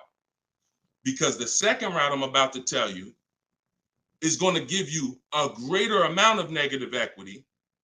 And then when you go to do this, you're going to see that you have less control. So your second route, if you can't pay the difference, is you must get the car from the dealer who actually you're buying the car from. You must give them your old car because you need them to wrap your loan. You need them to wrap that negative equity into your new car deal because you can't pay the difference. And 9 times out of 10, the car is not going to be worth to that dealer what it's worth to CarMax or Driveway or Carvana or one of these online bidders. So you'll find that your highest offer from the online bidders might be 21. Your highest offer from the dealer you're going to get your car from might be 19 because it's not worth that to them. So that's why I say plan A is pay the difference. Plan B is if you can't, you have to get your car from that dealer and ask them what to assess your car and see what it's worth to them, because you need them to build it in. Now, if your negative equity is too much, if you have too much negative equity, then you're going to have a problem getting out, because you're going to have you're going to mess up the loan to value ratio. You can't move 15 grand over on top of a $30,000 car and expect the bank to approve it. They're going to require you to put money, in which case you got to stay in that car. You either got to put the money down to get out, and if you know, or you got to stay in that car and pay down that balance. Those are the only two ways. And the cause of negative equity is you don't understand leasing. 9 times out of 10, I've been doing this since 2006. 90% of you who have negative equity, the cause is you don't understand leasing. In the next 2 days, I'm going to do a leasing versus buying class on this show. So make sure you are tapped in so that you can understand how much not understanding leasing has cost you already, and you can stop listening to this bad advice about leasing. Okay? All right, y'all. Listen, I'm not seeing the shares. I'm going to be honest with y'all. Y'all know I keep it straight. I'm a straight shooter. I'm a straight shooter. We live right now, and we talking about financial information that no one in this world is talking to you about at this particular time. It's not 20 Deshone the Auto Advisors out there. Tag somebody, invite somebody. Don't be selfish, okay? That's the problem. What got us into this problem is selfish car dealers. So if we're going to solve this problem and help people, we need to all participate, and we need to be inviting people to the show so that our friends a year from now don't come to you and be like, damn, man, I got this horrible car deal, man. And now you know that you were sitting on this show talking about how to get your great car deal, but you're not telling friends. So shout out to the sharers. I appreciate y'all. All right, go ahead. Shoot the next question up, Dolan. I see you, LA Connects. Appreciate you. Let's go. When I see leases advertised on TV or radio, why do they always have thousands do a signing? Well, this is a similar question. All right, Steve Phillips asked a question from TikTok, and then I see Dreamer asks about advertised leases that she sees that always require thousands down. So you always tell people how to customize your lease. You do not go into a dealer. If you first of all, we only go into a dealer to test drive. If you're shopping for a new car or a lease, you should only be in the dealer for 20 to 30 minutes, and your only purpose to be there is to test drive or to pick up your car because they won the bid. This is what I teach. This is all in my book, Cars from Home, 7 Steps to Saving Time, Money, and Avoiding Dealers. You can get your copy for 75% off in my TikTok bio, in my Instagram bio. It's a 7-step system for leasing, purchasing, new cars, used cars, everything. But part of this particular way, we shop. Shopping is not buying. And what the car business has taught you to do is mix the two into one. You go shopping to decide what you want. That's the purpose of shopping, y'all, to decide what you want. Deciding what you want is test driving, making sure your kids can fit in the car, making sure it has enough room, making sure it feels good. Once you decide what you want, now you're coming home and you are emailing them through their website, and you're going to request your offer. So you are not ever going to say, work me up a lease, Mr. Car Dealer. If you say work me up a lease, they're going to work you up a lease based on probably a couple thousand down, probably leave out the tax and the fees, and you're going to deal with that nightmare of traditional car shopping. You are always going to request your leases with no money down, zero. Now, I want y'all to remember this. We do not want to use this term anymore, down payment. We want to start using, remember this, and I want y'all to write it after I tell it to you. Total out of pocket. Total out of pocket. Or you could put TOP. All right? Everybody who's locked in, I want you to type TOP. Okay? Type TOP. I want to see the people that are locked in. If you've been in my master classes, we're about action here. We're not about casual nothing. No one's fighting for your money if you're not. No one, you're not going to casually save $5,000, $10,000 and avoid this if you're not locked in. Okay, type TOP. I see you, Dreamer. I see you, Daryl. I see you, Brittany. All right, I see you, Jay Boogs. All right, I see you, Patrice. I see you, Instagram. All right, Instagram and TikTok locked in. I don't see Facebook and YouTube locked in. I'm just telling y'all. I'm gonna start calling some of you out because you're not gonna win if you're not locked in. This is big money, and there's a $1 billion industry that is depending on you staying stuck in the old way you buy cars. So TOP, I see you. That's the term. No longer do you say down payment when you're talking to dealers. I see you, LaDonna. Way to represent Facebook. You are gonna say total out of pocket. Because total out of pocket means, Mr. Dealer, this is the total amount I'm giving you.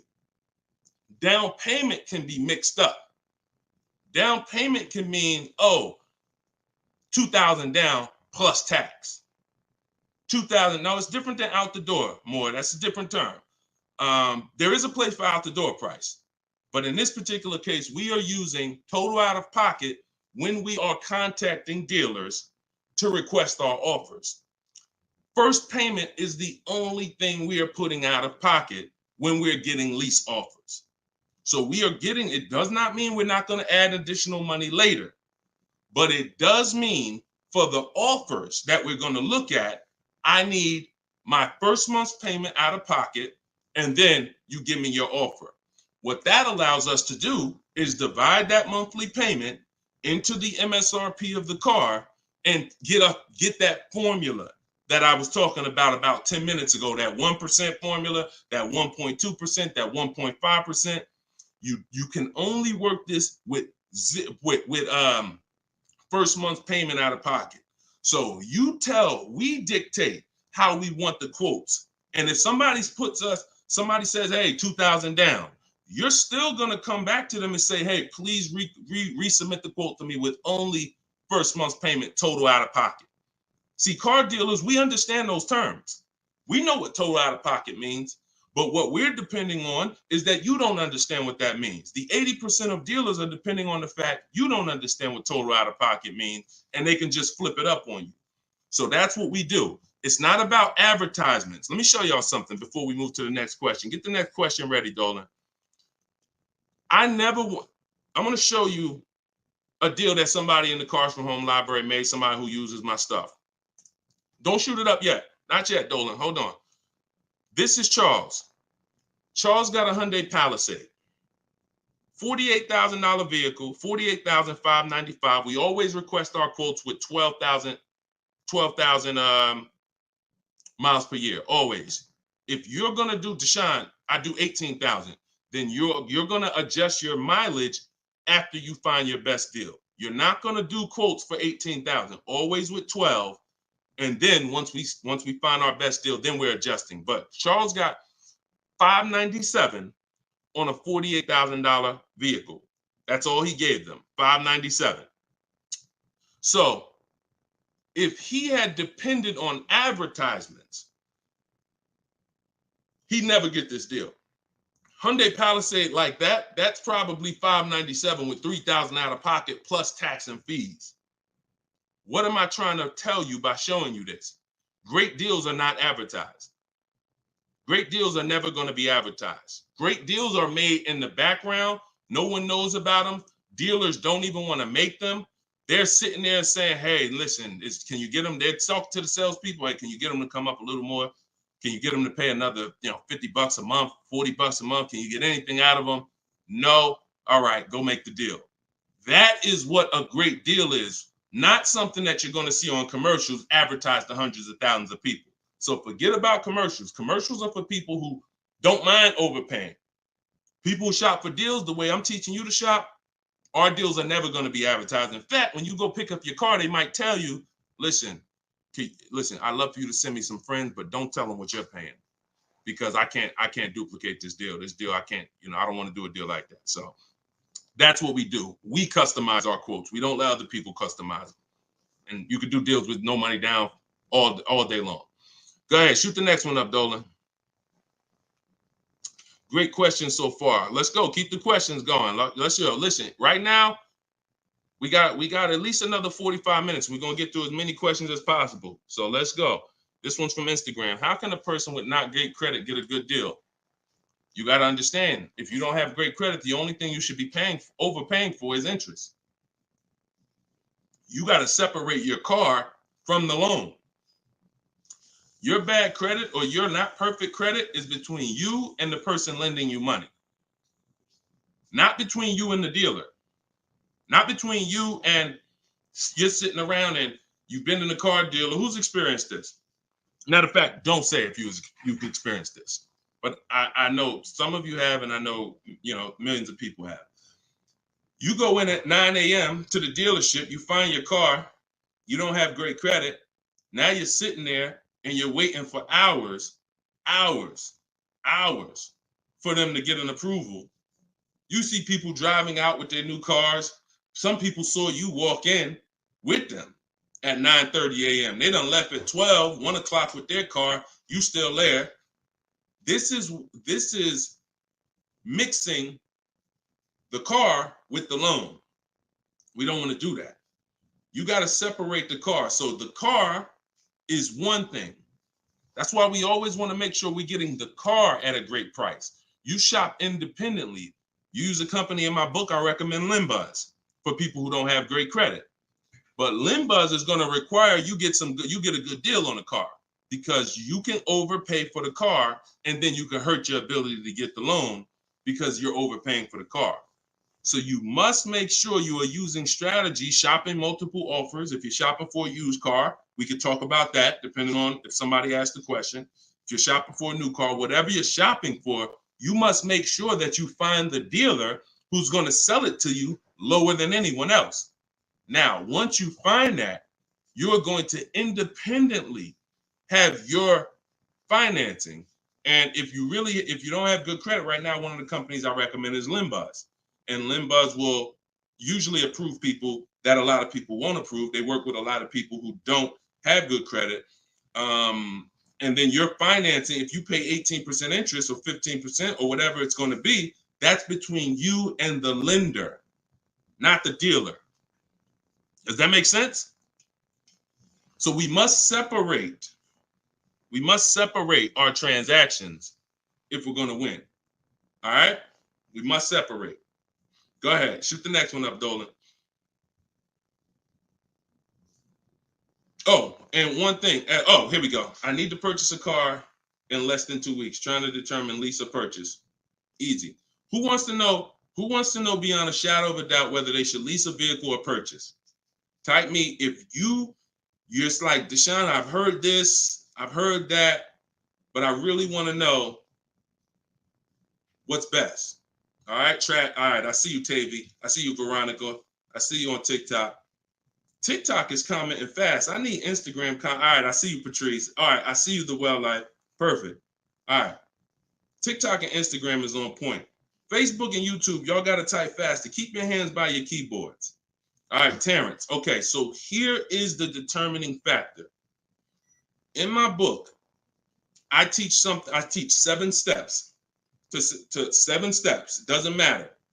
The first step is the most important question. The most important question, I want y'all to remember this.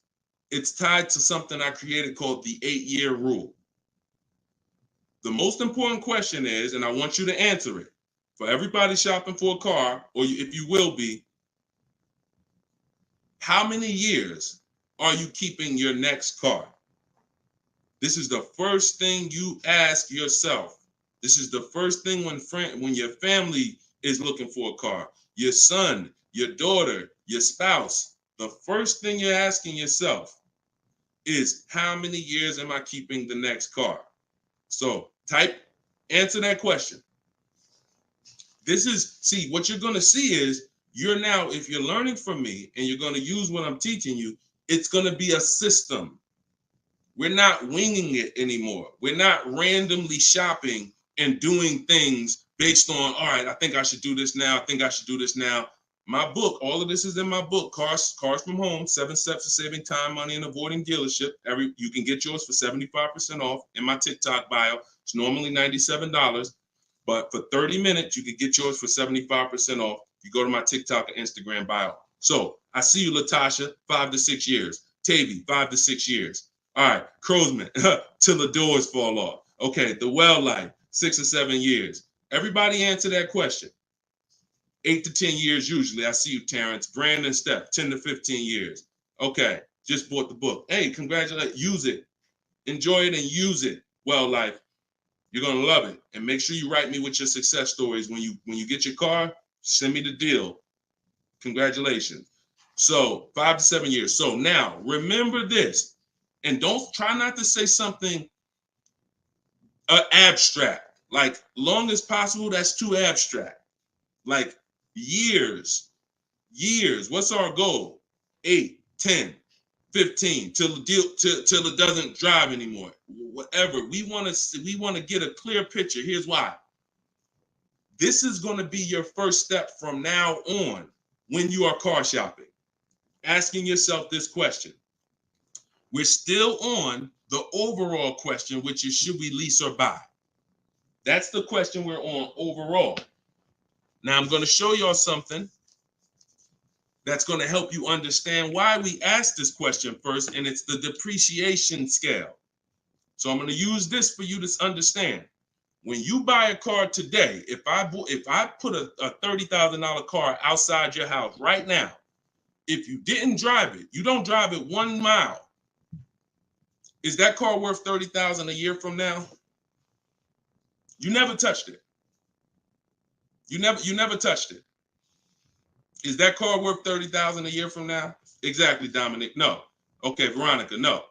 Okay, Crowsman. No. So we understand Wu-Tang Land. No. That's your first lesson on depreciation. That's something called the unseen expense. This is the expense most people are not trained to see. That's why they buy their cars and think, oh, I could just drive as much as I want and it doesn't matter. I'm not paying for the miles. You are paying for the miles. Let's go deeper with this lesson. Now, if you don't drive it 1 mile, we all agree it was worth $30,000. A year later, it's probably worth $25,000. We didn't touch it. Now, if we drive it average miles 12,000, it's probably worth $22,000. You know, if we drive it high miles, it's probably worth $20,000. So you see that no matter whether you buy or lease, you pay for the mileage. You pay for your usage.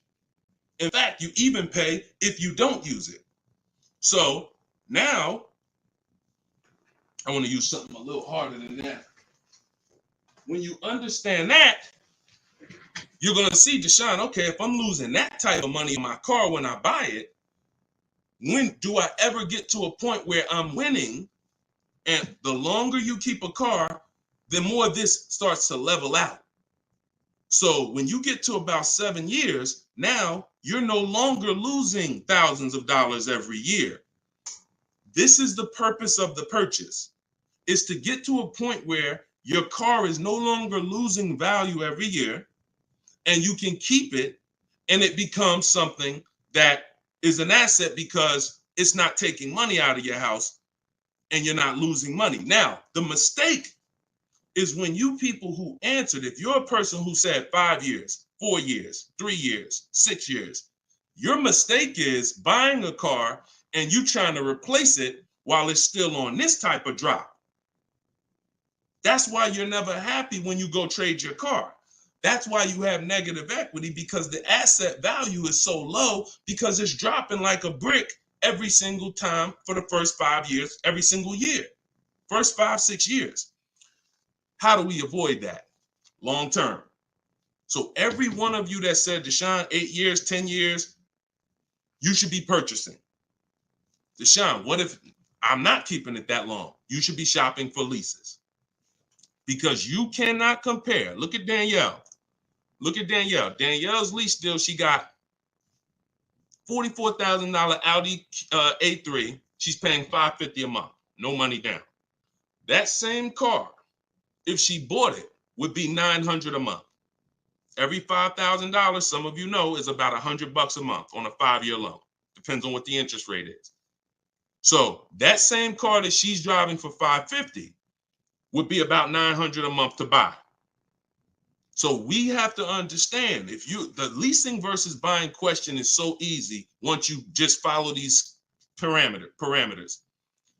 You are avoiding depreciation when you get great lease deals, or you're avoiding depreciation when you buy and keep 8+ years.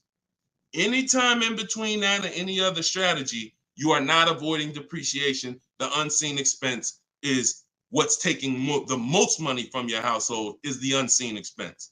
Everybody clear on that so far? If you're clear on that, type clear. If you're clear on that, type clear. I call this the 8-year rule. You will not, if you stick to this, you will win every time. And if you break this rule, you're going to lose every time. See, I can't help you get a great deal if you bought when you should have leased. Think about Danielle's deal that I just told y'all about. $550 a month on the Audi A3. Even the person who bought and they were paying $900 a month, even if they saved another $5,000, got a ridiculous deal off the car, which we could get. We help you get the best deal. That's no problem. But if you bought it, you're still $8 something a month. So if your deal is on the wrong foundation, there's no way to get a great deal. So buying versus leasing, the most important question, the 8-year rule, is your first step always. Okay, and I see a lot of people typing clear. So good. Okay, shoot the next question up, Dolan. And I know some of you are like, Deshone, I was taught all my life, don't lease. If you weren't keeping your cars 8 years, then those people who taught you that owe you some money. They're not going to give it to you, but unfortunately, they have cost you money. I followed your process and leased 2 cars. Your approach is easy and very transparent. This is Instagram. I appreciate this. The dealerships could not hide. Appreciate you. Come on. See, that's how I want every one of you talking. That's how I want every one of you talking. We're no longer negotiating to get our best deals. We are sorting and letting people come to us. It's oil and water. You got to complete. Why do you think I represent Unlearn, Relearn? Because I know the first problem I saw when I started teaching this in 2021, I started before that, but God blew me up in 2021. You know, we got 1.5 million followers on TikTok, and everything went crazy since then. We teach, but I was like, oh, people got so much bad information that they got to unlearn. I can't put good information on top of bad information. So you got to be willing to scrap that, realize it's cost you money. It's from people who don't understand cars.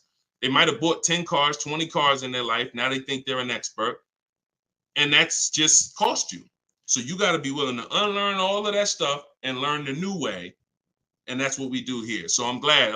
Enjoy. I'm so glad you're empowered, Coach Booker T. You're empowered. And that's what I want for everybody. Go ahead, shoot the next one up, Dolan. I have a Jag and need to downsize. All right, we'll get to you. I see you on TikTok. I have a Jag and need to downsize. Thank you, Brandon. Appreciate all the gifts on TikTok. Could y'all keep running the screen, the likes up, tapping the screen? If you're spending time with us and you're going to spend a couple minutes with us, can y'all just every couple minutes just tap the screen, keep shooting those likes up? We get TikTok's attention. We let them know we talking about things over here that more people need to hear. So appreciate all of you. I see you already. All right, this one's from TikTok. How long can you keep a car when you lease? Asking with miles. 3 years.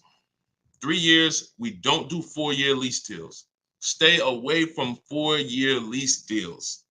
When you are getting your offers, and we do this online, so we go direct to the dealer site. We don't go through a third party because they pay for those leads. We don't want anything that drives the cost up when it comes to us. We go direct to the dealer's websites. In my book, I have a link to all the dealer's websites. I teach you how to do a radius search, and it takes about 15 minutes to contact 25 dealers, because when we shop for new cars and leases, we use something I created called the 25 to 5 strategy. So we're going to connect with 25 dealers online, and then we're going to get 5 to 7 quotes from that. So we're going direct to the dealer's website. That also allows us to shop out of 25 dealers' inventories, because 1 or 2 dealers is not enough. They might not have what you're looking for.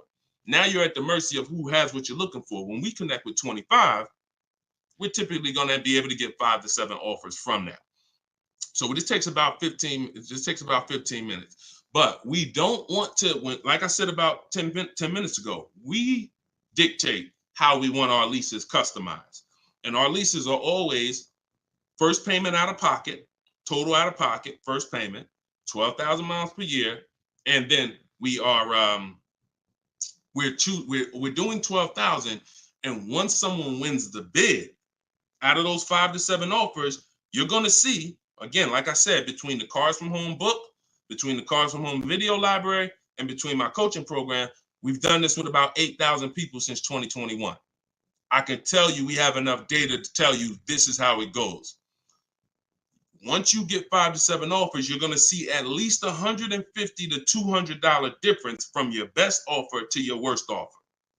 That proves, that's why I say 80% of dealers are overpriced. So once you see that bid, you're going to, but we dictate that 3 years. We don't let people present leases to us. We tell them, this is how I want the lease. And if anyone suggests a 4-year lease, even a 3.5-year lease is too long, because you're eliminating the benefits of leasing, which is switching cars every 3 years. I want the latest and greatest. I want to pay the pennies on the dollar compared to someone purchasing. And I want to be able to switch cars, and most of the time be under warranty, depending on what brand you're shopping for. If you're shopping Chevy, if you're shopping Ford, if you're shopping most brands with a 3-year bumper-to-bumper warranty, once you go 3.5, once you go 4, you're out of warranty. So I don't even like going 3.5. If it's a ridiculous deal for 3.5, maybe, but I'm typically 3 years, 39 months, maybe, and that's in my template. We'll do 3 or 39 months. 2-year lease deals are rare. You don't really see great 2-year lease deals. But if a manufacturer has it, then a dealer would tell you. When we contact them, they'll tell, hey, we got a great 2-year lease deal. Are you open to that? Yeah, we're open to 2, but we're not open to going longer than 39 months. We're paying too long on a car we're giving back. Go ahead, shoot the next one up, Dolan. Great question.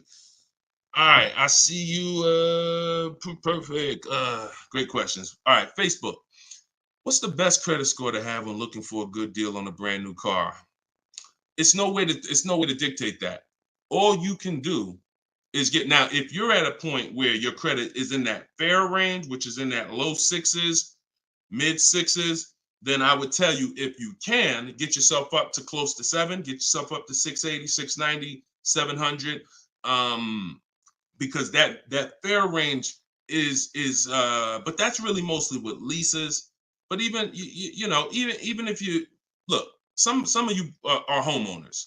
When you buy a house, we're trying to get our credit to wherever it needs to be. If it's not there from the get-go, realtors will tell you, get your credit here so that you can get a mortgage. If you have the luxury of time, then sure, work on it. But our process, the bank bidding war process, eliminates the need for you to actually do this, because what it's going to do is going to, no matter where you find yourself at, you're going to get so many bids, you're going to make sure that whatever the best loan was that you could qualify for, you got it. I talked about the bank bidding war at the beginning of the show. So y'all know, if you're on YouTube, watch the replay, rewind it, watch the replay. We are live at 12 and 3 p.m., y'all. We're doing Monday, Tuesday, Thursday, Friday, 12 p.m., 3 p.m. We are live, actually live. But throughout the day, we rebroadcast these shows so that more people can see them. But in any time outside of that, I want you to go back and watch the replay if we answer something that you ask. And you want to find out, if you get the book, you'll see the bank bidding war that I send out with the book.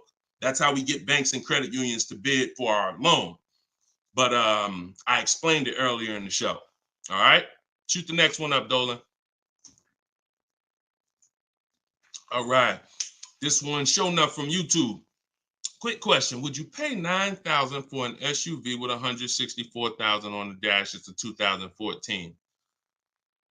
All right, so great YouTube name and picture. Shout out to The Last Dragon. No. Well, look, it's car specific. When we shop for used cars, who's going to be shopping for a used car? Type a letter U. I want y'all to listen up. We use a process called the multiple marketplace strategy. This is in my, now I told y'all, our process for shopping for new cars is, or new cars and leases, is the 25 to 5. Our process for shopping for used cars is the multiple marketplace strategy, because we want to be on every marketplace that has a car. And there's 8 of them: Driveway, Carvana, CarMax, Carfax.com, Car Gurus, AutoNation, Cars.com, eBay Motors, and I'm missing one. These all have different inventory. Now, some of the inventory is the same. I've seen times where you go on you go on Auto Trader, and the price hasn't been updated, but you go on Car Gurus and the price has been updated. So there's a car for 36, same car on Auto Traders is 34. So you must be on all marketplaces. But then there's a process that we use to sort down to get a quality car. First thing we're going to do is, if you are aiming for a car, you need to do a longevity check and a reliability check. This takes 5 minutes. We type in the year, make, model into Google, reliability, and we skim those first couple articles. If you see a bunch of stuff that says questionable reliability, 7 out of 10, 6.5 out of 10, that's enough to eliminate the car, in my opinion. After you type in reliability, and look, my whole process for shopping takes 60 to 90 minutes. So everything I'm telling you to do are 5-minute things, 20-minute things, 15-minute things. We do this right from home. That's why the book is called Cars from Home: 7 Steps to Saving Time, Money, and Avoiding Dealerships. So now, once you do reliability, now you're going to do longevity. Longevity is going to tell you what the data says about that car long term. If it has transmission issues, if it's not known for lasting. Sometimes the longevity records on Google will say this car is known to last 200 to 300,000 miles. So that's the first thing. Thank you, Mr. Super. I see you. That's the first thing. Before we even look at a car and consider it, we got to make sure we do that 5-minute check.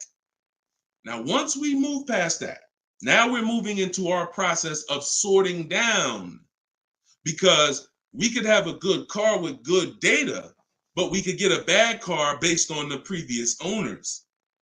So first thing we're looking at is the Carfax. Carfax.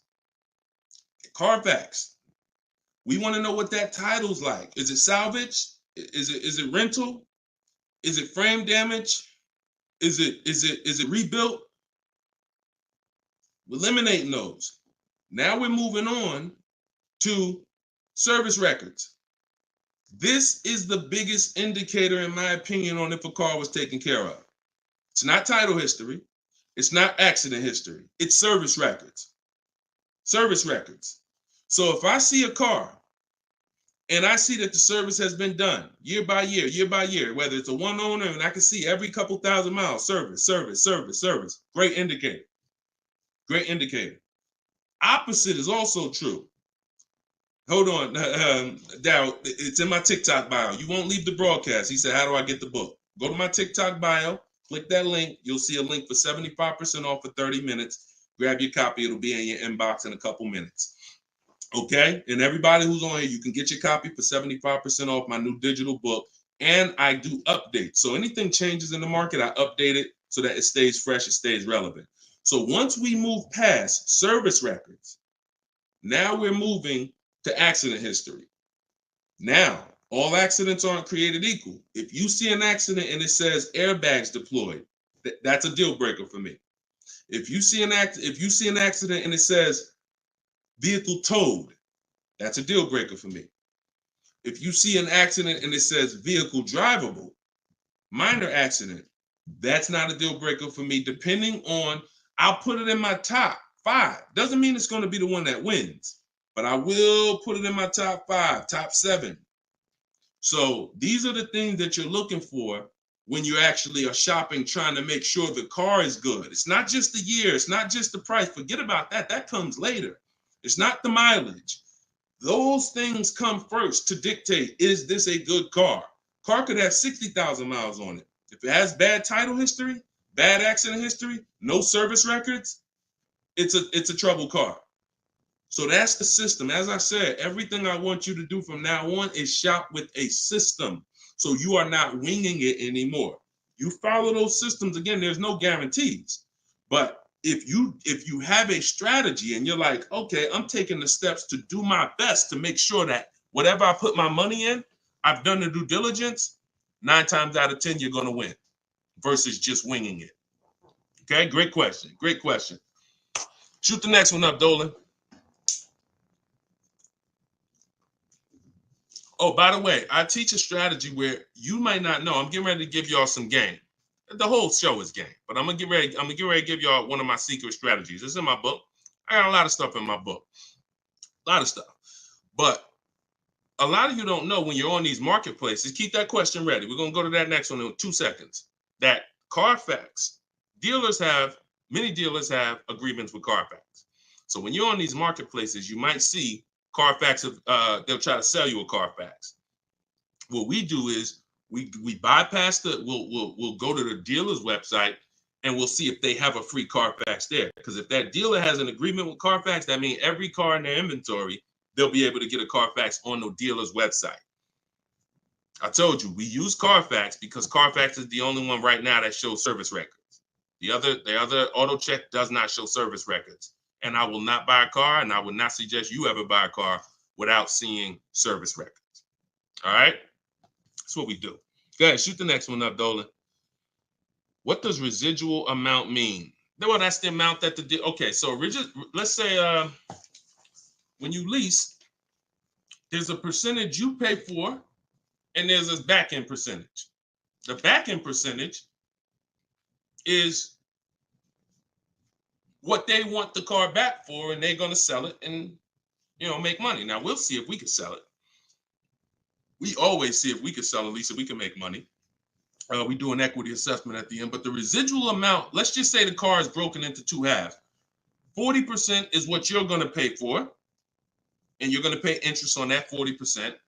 And then the 60% is what's left, and that goes back. That's what happens when the dealer comes back. That's when you give it back to the bank, not the dealership. That doesn't matter to us. We do not shop based on residual values, money factors. We do not shop based on that. We get bids because we can't control that. I've had people in the years come in, Wall Street finance guys come in with their finance calculators, asking me the money factor. And when I give them the money factor, we're converting it to an interest rate multiplied by 2,400. And they're like, okay, they're doing all this math and it's not going to help them because all they're doing is one-to-one negotiating. You don't get your best deal doing one-to-one negotiating. You get your best deal by making multiple dealers submit offers and bids. So you can know the residual all you want. You don't know the rebates. What if there's no rebates? You don't know that. You don't know you don't know if I'm an 80% dealer and I'm not going to discount, or I'm going to mark my car price up $2,000 and then take off that $2,000 and make you think you won. But all I did was take off the $2,000 that I was overcharging anyway. So you don't know who you're dealing with. That's why one-to-one never works. Sitting at home and getting bids from at least 5 dealers. My way is the 25-to-5. We're going to connect with 25 dealers online on their website, send them my template. You can send them an email, letting them know what you want. In my book, I have links to my templates. In my video library, you're using all my stuff and you're not talking. We connect with 25 and we're looking to get 5 to 7 offers. That's the only thing we can control. We can't control the residual amount. We can't control the money factor. We don't shop like that. It's not going to help you. In fact, it'll slow you down and it'll hurt you because you're overanalyzing things that don't even matter. And trust me, I love numbers. I love numbers. I was in calculus in 11th grade, so I can do this stuff in my daggone sleep. But what I don't want is to teach you to do that because I don't do that. It doesn't take that. None of these people that you see, look, when you see Eddie, matter of fact, he bought, hold on. When you see, look, let me show you Benita. Benita in the middle of the pandemic. The reason why I always show Benita is because in the middle of the pandemic, She got a Kia Telluride when people were paying $5-10 grand over sticker form. Kia Telluride, $600 a month, 36 months. She drove out. It's like a $46,000 vehicle. People were paying $800 a month. Some of you may know somebody who's leasing a Kia Telluride that they got during the pandemic. If they didn't put money down, they're paying $800 a month, $700 something a month, minimum. Now, one thing people will never tell you though is the money they put down. So don't even ask them, because people tell you, oh, I'm paying $600 a month myself. They'll never tell you they put $4,000 down though. Never. So, but yeah, when you are shopping like this, you're getting bids. She doesn't know what the deal is going to be until she shops. And when she shops, she doesn't care about the residual value. It doesn't matter to her the money factor. None of that stuff matters. The only thing that matters is, let me get my bids and see who's going to win the bid. That's it. That's it. Go ahead. Shoot the next one up, Dolan. Let me put that banner back up. For all of you who just jumped on, this entire show is sponsored by my new digital book. It's called Cars from Home. 7 Steps to Saving Time, Money, and Avoiding Dealerships. I'm the author of that book. I'm also the creator of the Cars from Home video library and the Cars from Home coaching program. You can get your book for 75% off in my TikTok bio. In my Instagram bio, it's normally $97, but you can get your copy for 75% off by going to my bios and getting it, or you can scan the QR code or go to deshonsbook.com, 75% off for 30 minutes. All right. So get your copy. Everything I teach is in there and you can reference it for life. All right. This one's from TikTok. We already did that one. I know you're snatching all the questions, but I tied that question in, even though you didn't post it. I tied that question into the other person who was asking about 0 down leases. All right. Thanks, Dolan. Okay. This is another one from TikTok. Lease mileages. Let's go Instagram. Make sure y'all type in your questions. All right. Make sure you type in your questions, Instagram. We live every day at 12 and 3. So let's see. TikTok. Lease mileage 10,000 under allowable.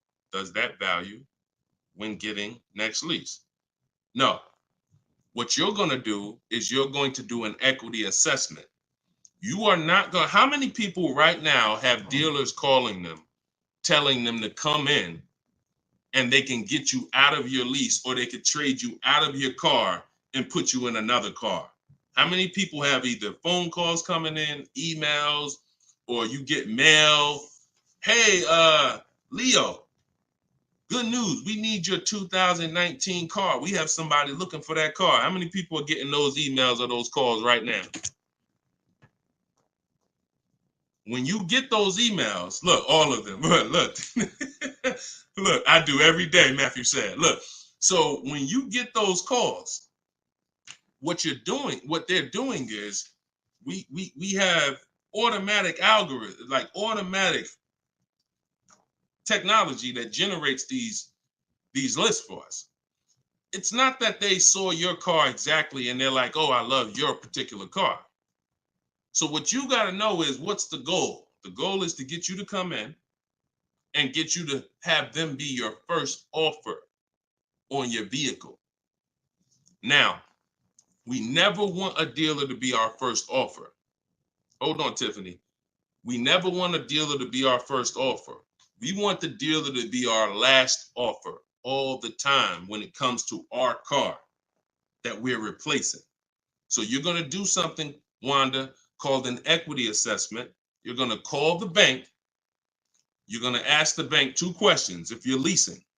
1 question if you own. What's my payoff?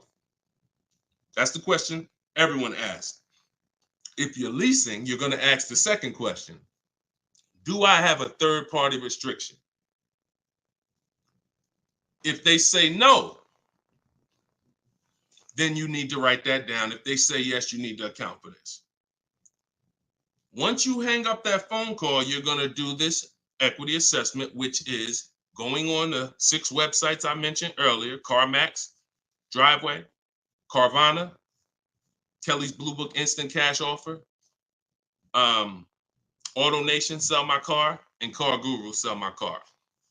Every one of those sites, if they ask you, if you have a loan, if you are leasing, when they ask you, is the car owned, finance, leased, you're going to put owned. Don't put lease, because it triggers something in their website. They don't know how to separate third-party restrictions and not. And just so you know, for those of you who think you can't sell your lease because you have a third-party restriction, you're wrong. We sell leases with third-party restrictions. A third-party restriction doesn't mean you can't sell your lease. It means you can only sell your lease to a dealership that sells the same brand. So if I have a Nissan lease, I can only sell my lease directly to a Nissan dealer. And I'm selling and getting what? What's the best? What do we do? Bids. I'm not, every Nissan deal is not the same. So for those of you who had third-party restrictions, I saw a lot of people, I had to buy my car and resell. We don't do that. If you have equity, $3,000, $4,000, $5,000 in equity in your lease, you are now going to sell that car to a local dealership, and we're going to get bids. I have a script in my book for talking to used car managers and getting bids from local used car managers. Now, if you don't have a third-party restriction, it's even easier. You're going to get those bids, those 6 bids, and you're going to sell to one of those. If you have a finance, it's even easier. Finance and no third-party restriction is pretty much the same. You're going to sell to the highest bidder of the online dealers. And if you have to replace your car, you're just going to keep those offers on hold, because some of you are going to say, well, I could make $3,000 selling my car, but I need to find my new car first. No problem. In my book, I teach something called timing the transaction. You're just going to put those offers on hold. You're going to start your shopping, and you're going to find the dealer who's going to win your bid to sell you the car. And then you're going to pick up your new car and sell your old car the same day. These companies cut you a check. This isn't like Facebook Marketplace. You go into CarMax, literally they inspect the car, they cut you a check, you leave with the difference. It's not a 2-3 day thing. This isn't like, oh, I need to. No, this is very simple to do. And that's the equity assessment process. We get bids on everything. Our old car, our new car we're buying, our loan. Everything's a bid. All right, everybody clear on that? If you're getting value out of the show so far, I want you to type $signs. If you're getting value out of the show so far, type $signs in the comments. I want to make sure that we're getting value out of what we're talking about. And then we're going to go to Tiffany's question. All right, I see you, Brandon. All right, perfect. All right, I see you, Denise. I see you, Terrence. I see you, user 977-163-105-3712. I see you, the Wildlife Diva. Perfect. 36 Chambers. Richard, I see you. Perfect. All right. Wonderful. All right. Shoot. Can you pull Tiffany's question up? I purchased the book and reviewed the email. How it hasn't downloaded since I did something wrong. Dominic, just as soon as you purchase the book, I give you a support email. Don't DM, because we have 2 million followers. We're blessed, thank God. DMs, we get hundreds of DMs. You get a support email. Let me know if you got it. And then just if there's anything, we'll get you the book. We'll send it to you manually. Okay. So just hit me with that. Just make sure you got it. All right. So Tiffany said, this is from TikTok, would you finance your lease at the end? 2018 Audi S5, 42,000 miles, 5K down, 12,000 miles. So when I talked to you earlier, you have to ask yourself the same question. If you were here earlier, the most important question is, how many years are you keeping the next car? You're going to ask yourself the same question right now, because you're about to buy another car. You have to see your lease. Buying your lease, you have to see it as buying another car. It's a used car. That's what you're doing. Hold on. Okay, LA Connect, do me a favor. Hold on. LA Connect, shoot me a DM. I'll look for your DM, and you get the support email. You don't get the support email. As soon as you purchase, the thank you page says, here's the support email.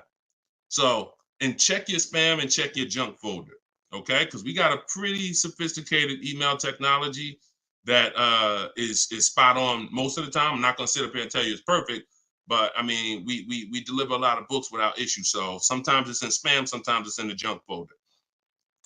Okay, so that's how you have to see buying your lease. You're buying a used car. The only difference is it's your car. That's the only difference.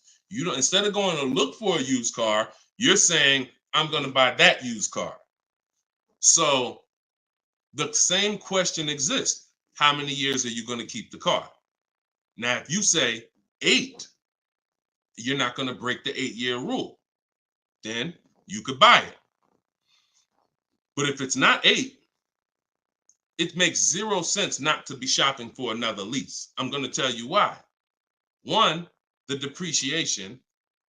And I'll talk to you about, I'll do a quick scenario of, because some people say, Deshone, when I buy used cars, they don't depreciate as much as used cars, but you still pay more than people who get great lease deals, than people who get great lease deals. You're still paying more money, and now you're paying more money for a for a worse car. So, but when you are looking at these scenarios, most people are going to finance for a 5-year or 6-year loan to buy their lease out. But you've already had the car for 3 years. So you have to say to yourself, what's the likelihood I'm going to keep this car that I've already had for 3 years for another 3 years? Tiffany, if you didn't get, if the new lease payment, if that's not the best offer out of 5 dealers, then that doesn't matter to me, because we don't care about what one dealer says, especially a dealer who's going to try to see you. Some of you are too loyal to these dealers, and you got to stop. I'm not loyal to any dealer. No one who listens to me is loyal to any dealer. We are done with being friends with dealers. We don't need to go to a barbecue with our car salesman. We don't need to do that anymore, because we need to make car salespeople compete and different dealers compete. Tons of people will walk in, get one quote from an old dealer or a dealer that sold them 2 cars, and that quote is $900 a month, and they're like, oh, I guess that's what the car costs. Not realizing, no, that's what the car costs from that dealer. That's what it costs from that dealer. Your competition is going to be $1,000 a month, $1,050 a month, $850 a month, $790 a month. I told you, when you shop the correct way, you are going to expose the dealers that are overpriced. That's why that person who came on here, who Dolan put that comment up that said, hey, I use your stuff, dealers can't hide. Because it's an exposing of the overpriced car dealers. We see the people who are overcharging us, because when we see that best offer is $790, and then we see another offer for $840, another offer for $890, another offer for $920, we realize all of those other higher price offers were taking a shot at us, hoping that we weren't going to shop them. But that's okay. We're buying from the 20% who beats their offers. So before we ever make a decision to leave, we must shop 5 offers, and none of you are going to realize that this is right. See, like I said, between my book, the Cars from Home Library, and my coaching program, we've helped 8,000 people since 2021. These are the numbers. 80% of dealers are overcharging you. And if you don't have multiple offers in front of you, at least 5, you're not going to ever find the best price dealers. And you don't do this the hard way, going into dealer to dealer to dealer. You do this sitting at home on these dealers' websites, requesting your offers, looking at offers strategically. That's why my book is called Cars from Home. My system is called Cars from Home. We spend time here. We're not in a dealership for more than 30 minutes.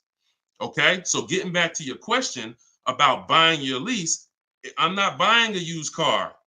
I'm not switching my strategy. The philosophy of going from a lease to a purchase is a total strategy shift.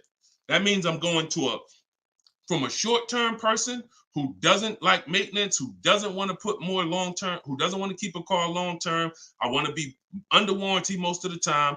I want to drive cars for pennies on the dollar, compared to people who buy. Now I'm switching that to become a long-term person, because there's a different set of values when you're buying cars for 8 to 10 years to 12 years. That means I'm going to pay off my car. I'm going to get to the point where it's not depreciating a lot anymore. I don't care about having the latest and greatest. Once my car is paid off, I just got a car that's 7, 8 years, 9 years old, but I'm going to keep it in my family for a long time, and I'm going to win that way.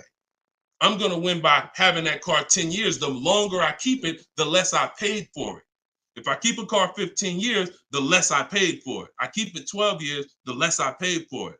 So it's 2 sides of the spectrum. That's why when you buy your lease, you're going from one mindset to an entirely different mindset of buying a used car.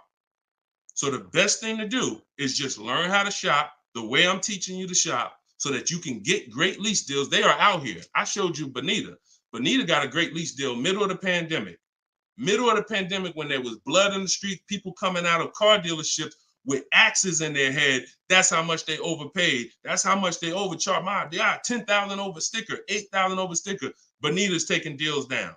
We've been doing this, but the only way you're going to get great deals is to stop shopping the way they want you to shop and start shopping the way you should shop, which is being in control, making people bid for your business.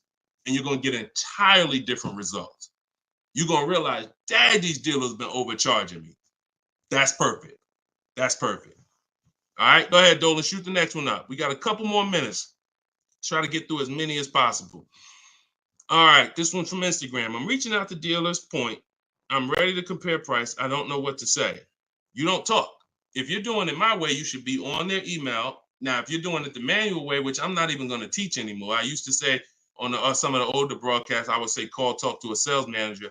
But I want to do it by email. We go to a dealer's website, we use the contact tab, we tell them what we want, and then we're having conversations from there. Now we do that. We do that with 25 dealers. We always get a separate email.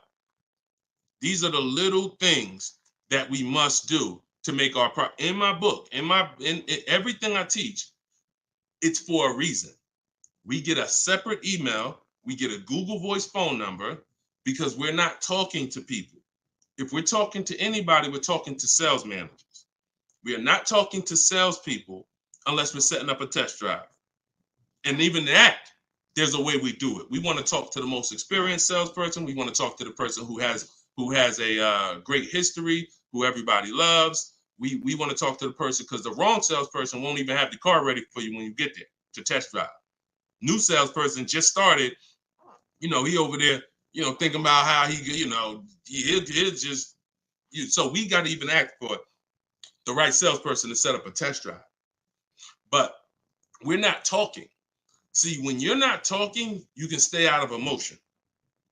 Even the first time you use my stuff and you start using my scripts and my templates, you're still going to be a little emotional, unless you're just, some of you have a very stoic personality. Some of you have a very, whether it's military or whether it's just your natural personality, you don't get emotionally involved. This is what you need to be. And some of you who are emotional, you're going to see there's no reason for me to be emotional anymore using this. I'm at home, I'm in control, I'm making people bid, and I'm not talking to people where they can get me emotional and I can say something that's going to hurt me or cost me money. So we are doing all of this online through their website, letting them know what we want, requesting our offers. And like I said, we do something called the 25-to-5 strategy, where we're connecting with 25 dealers online to get 5 quotes. That's how we shop for new cars and leases, not used cars, new cars and leases. So you shouldn't be talking saying, I don't know what to say. You are reaching out to them. First thing we're going to do is let them know what we want. After we confirm the dealer has what we want, then we're going to request our quote and our offer. So that is what, and if you are shopping for a purchase, then we're requesting an all-in quote. We're requesting an total, all fees, everything included. And if we're shopping for a lease, I talked about earlier how we get our lease quotes and how the format that we have when we're shopping for our lease quote. So my book is $24 if you get it at the 75% off. In that book is my scripts. In that book is my templates where you fill in your information, you fill in the car you want, and I walk you through my entire process. I also have replies in there because there's going to be things that they say. These are trained people you're dealing with. We deal with trained salespeople. So when you are reaching out to them, they're going to say things like, hey, when can you come in? Hey, okay, I'm handling my entire process from home. And then you always end with a question. All my scripts end with a question. You should always end your email with a question, not a statement. So if they say, hey, we only car shop, we only give quotes in person. Okay, well, no other dealer that I'm talking to has said that. Should I remove you from my list, or are you gonna present an offer? Always a question, because you bounce the ball back to them. So all of my scripts and my replies are in there. This is what, and there's, but you need to keep the conversation on your agenda. You're having a conversation online with these dealers. And that's why I say separate email, Google voice number, dedicated, locked in. You don't want a bunch of car dealers' emails mixed in your personal email. That's not how we do it. That's going to mess you up. We do not do it like that. That'll confuse you. Now you're missing emails and all of that. Separate email. All right. Go ahead. Denise is asking, can you answer my question? I want to know if I have options. Can you find Denise's question from TikTok? TikTok, Dolan? You see Denise's question? Give her a second. Thoughts on, while you do that, I'm going to enter this thoughts on leasing a Tesla. There's no price negotiation. There's no price negotiation. So there's no reason to get bids. You can't get bids on Tesla. Keep that up. I'm gonna get to that right after this. This is a short answer. What you need to do when you're leasing a Tesla is total out of pocket, first month payment, 12,000 miles per year. Divide the monthly payment into the MSRP, like I said.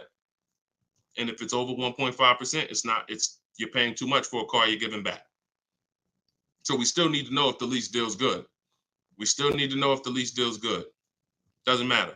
Even if it's no negotiations. Plenty of people out there that got bad lease programs that are dependent on people who don't know what a bad lease program is to come in and lease the car.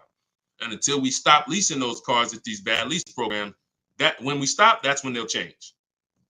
All right. It's always a buyer's market for us. Go ahead. All right. So this one's from Denise. I have a Jag and need to downsize. I'm retired and upside down 14,000.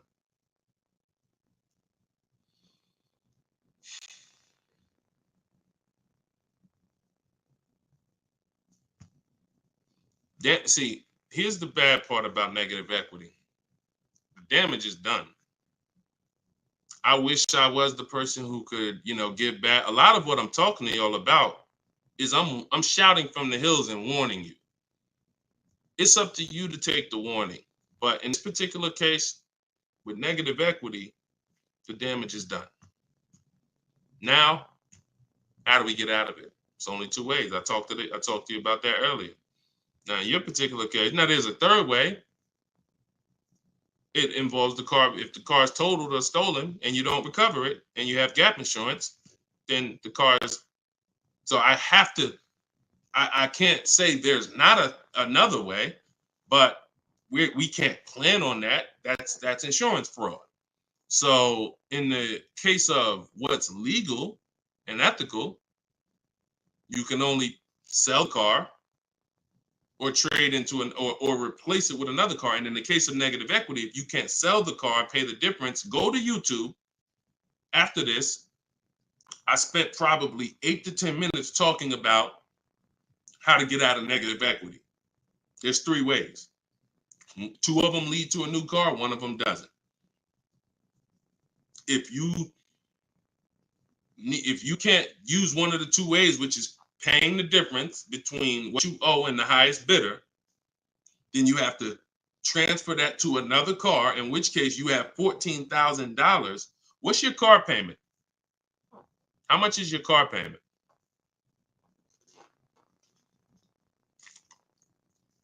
And if you need to downsize because you want a smaller car, okay, $769. If you need to downsize because what's the reason that you need to downsize? Is you need a lower payment, or you just need a smaller car? Lower payment or smaller car?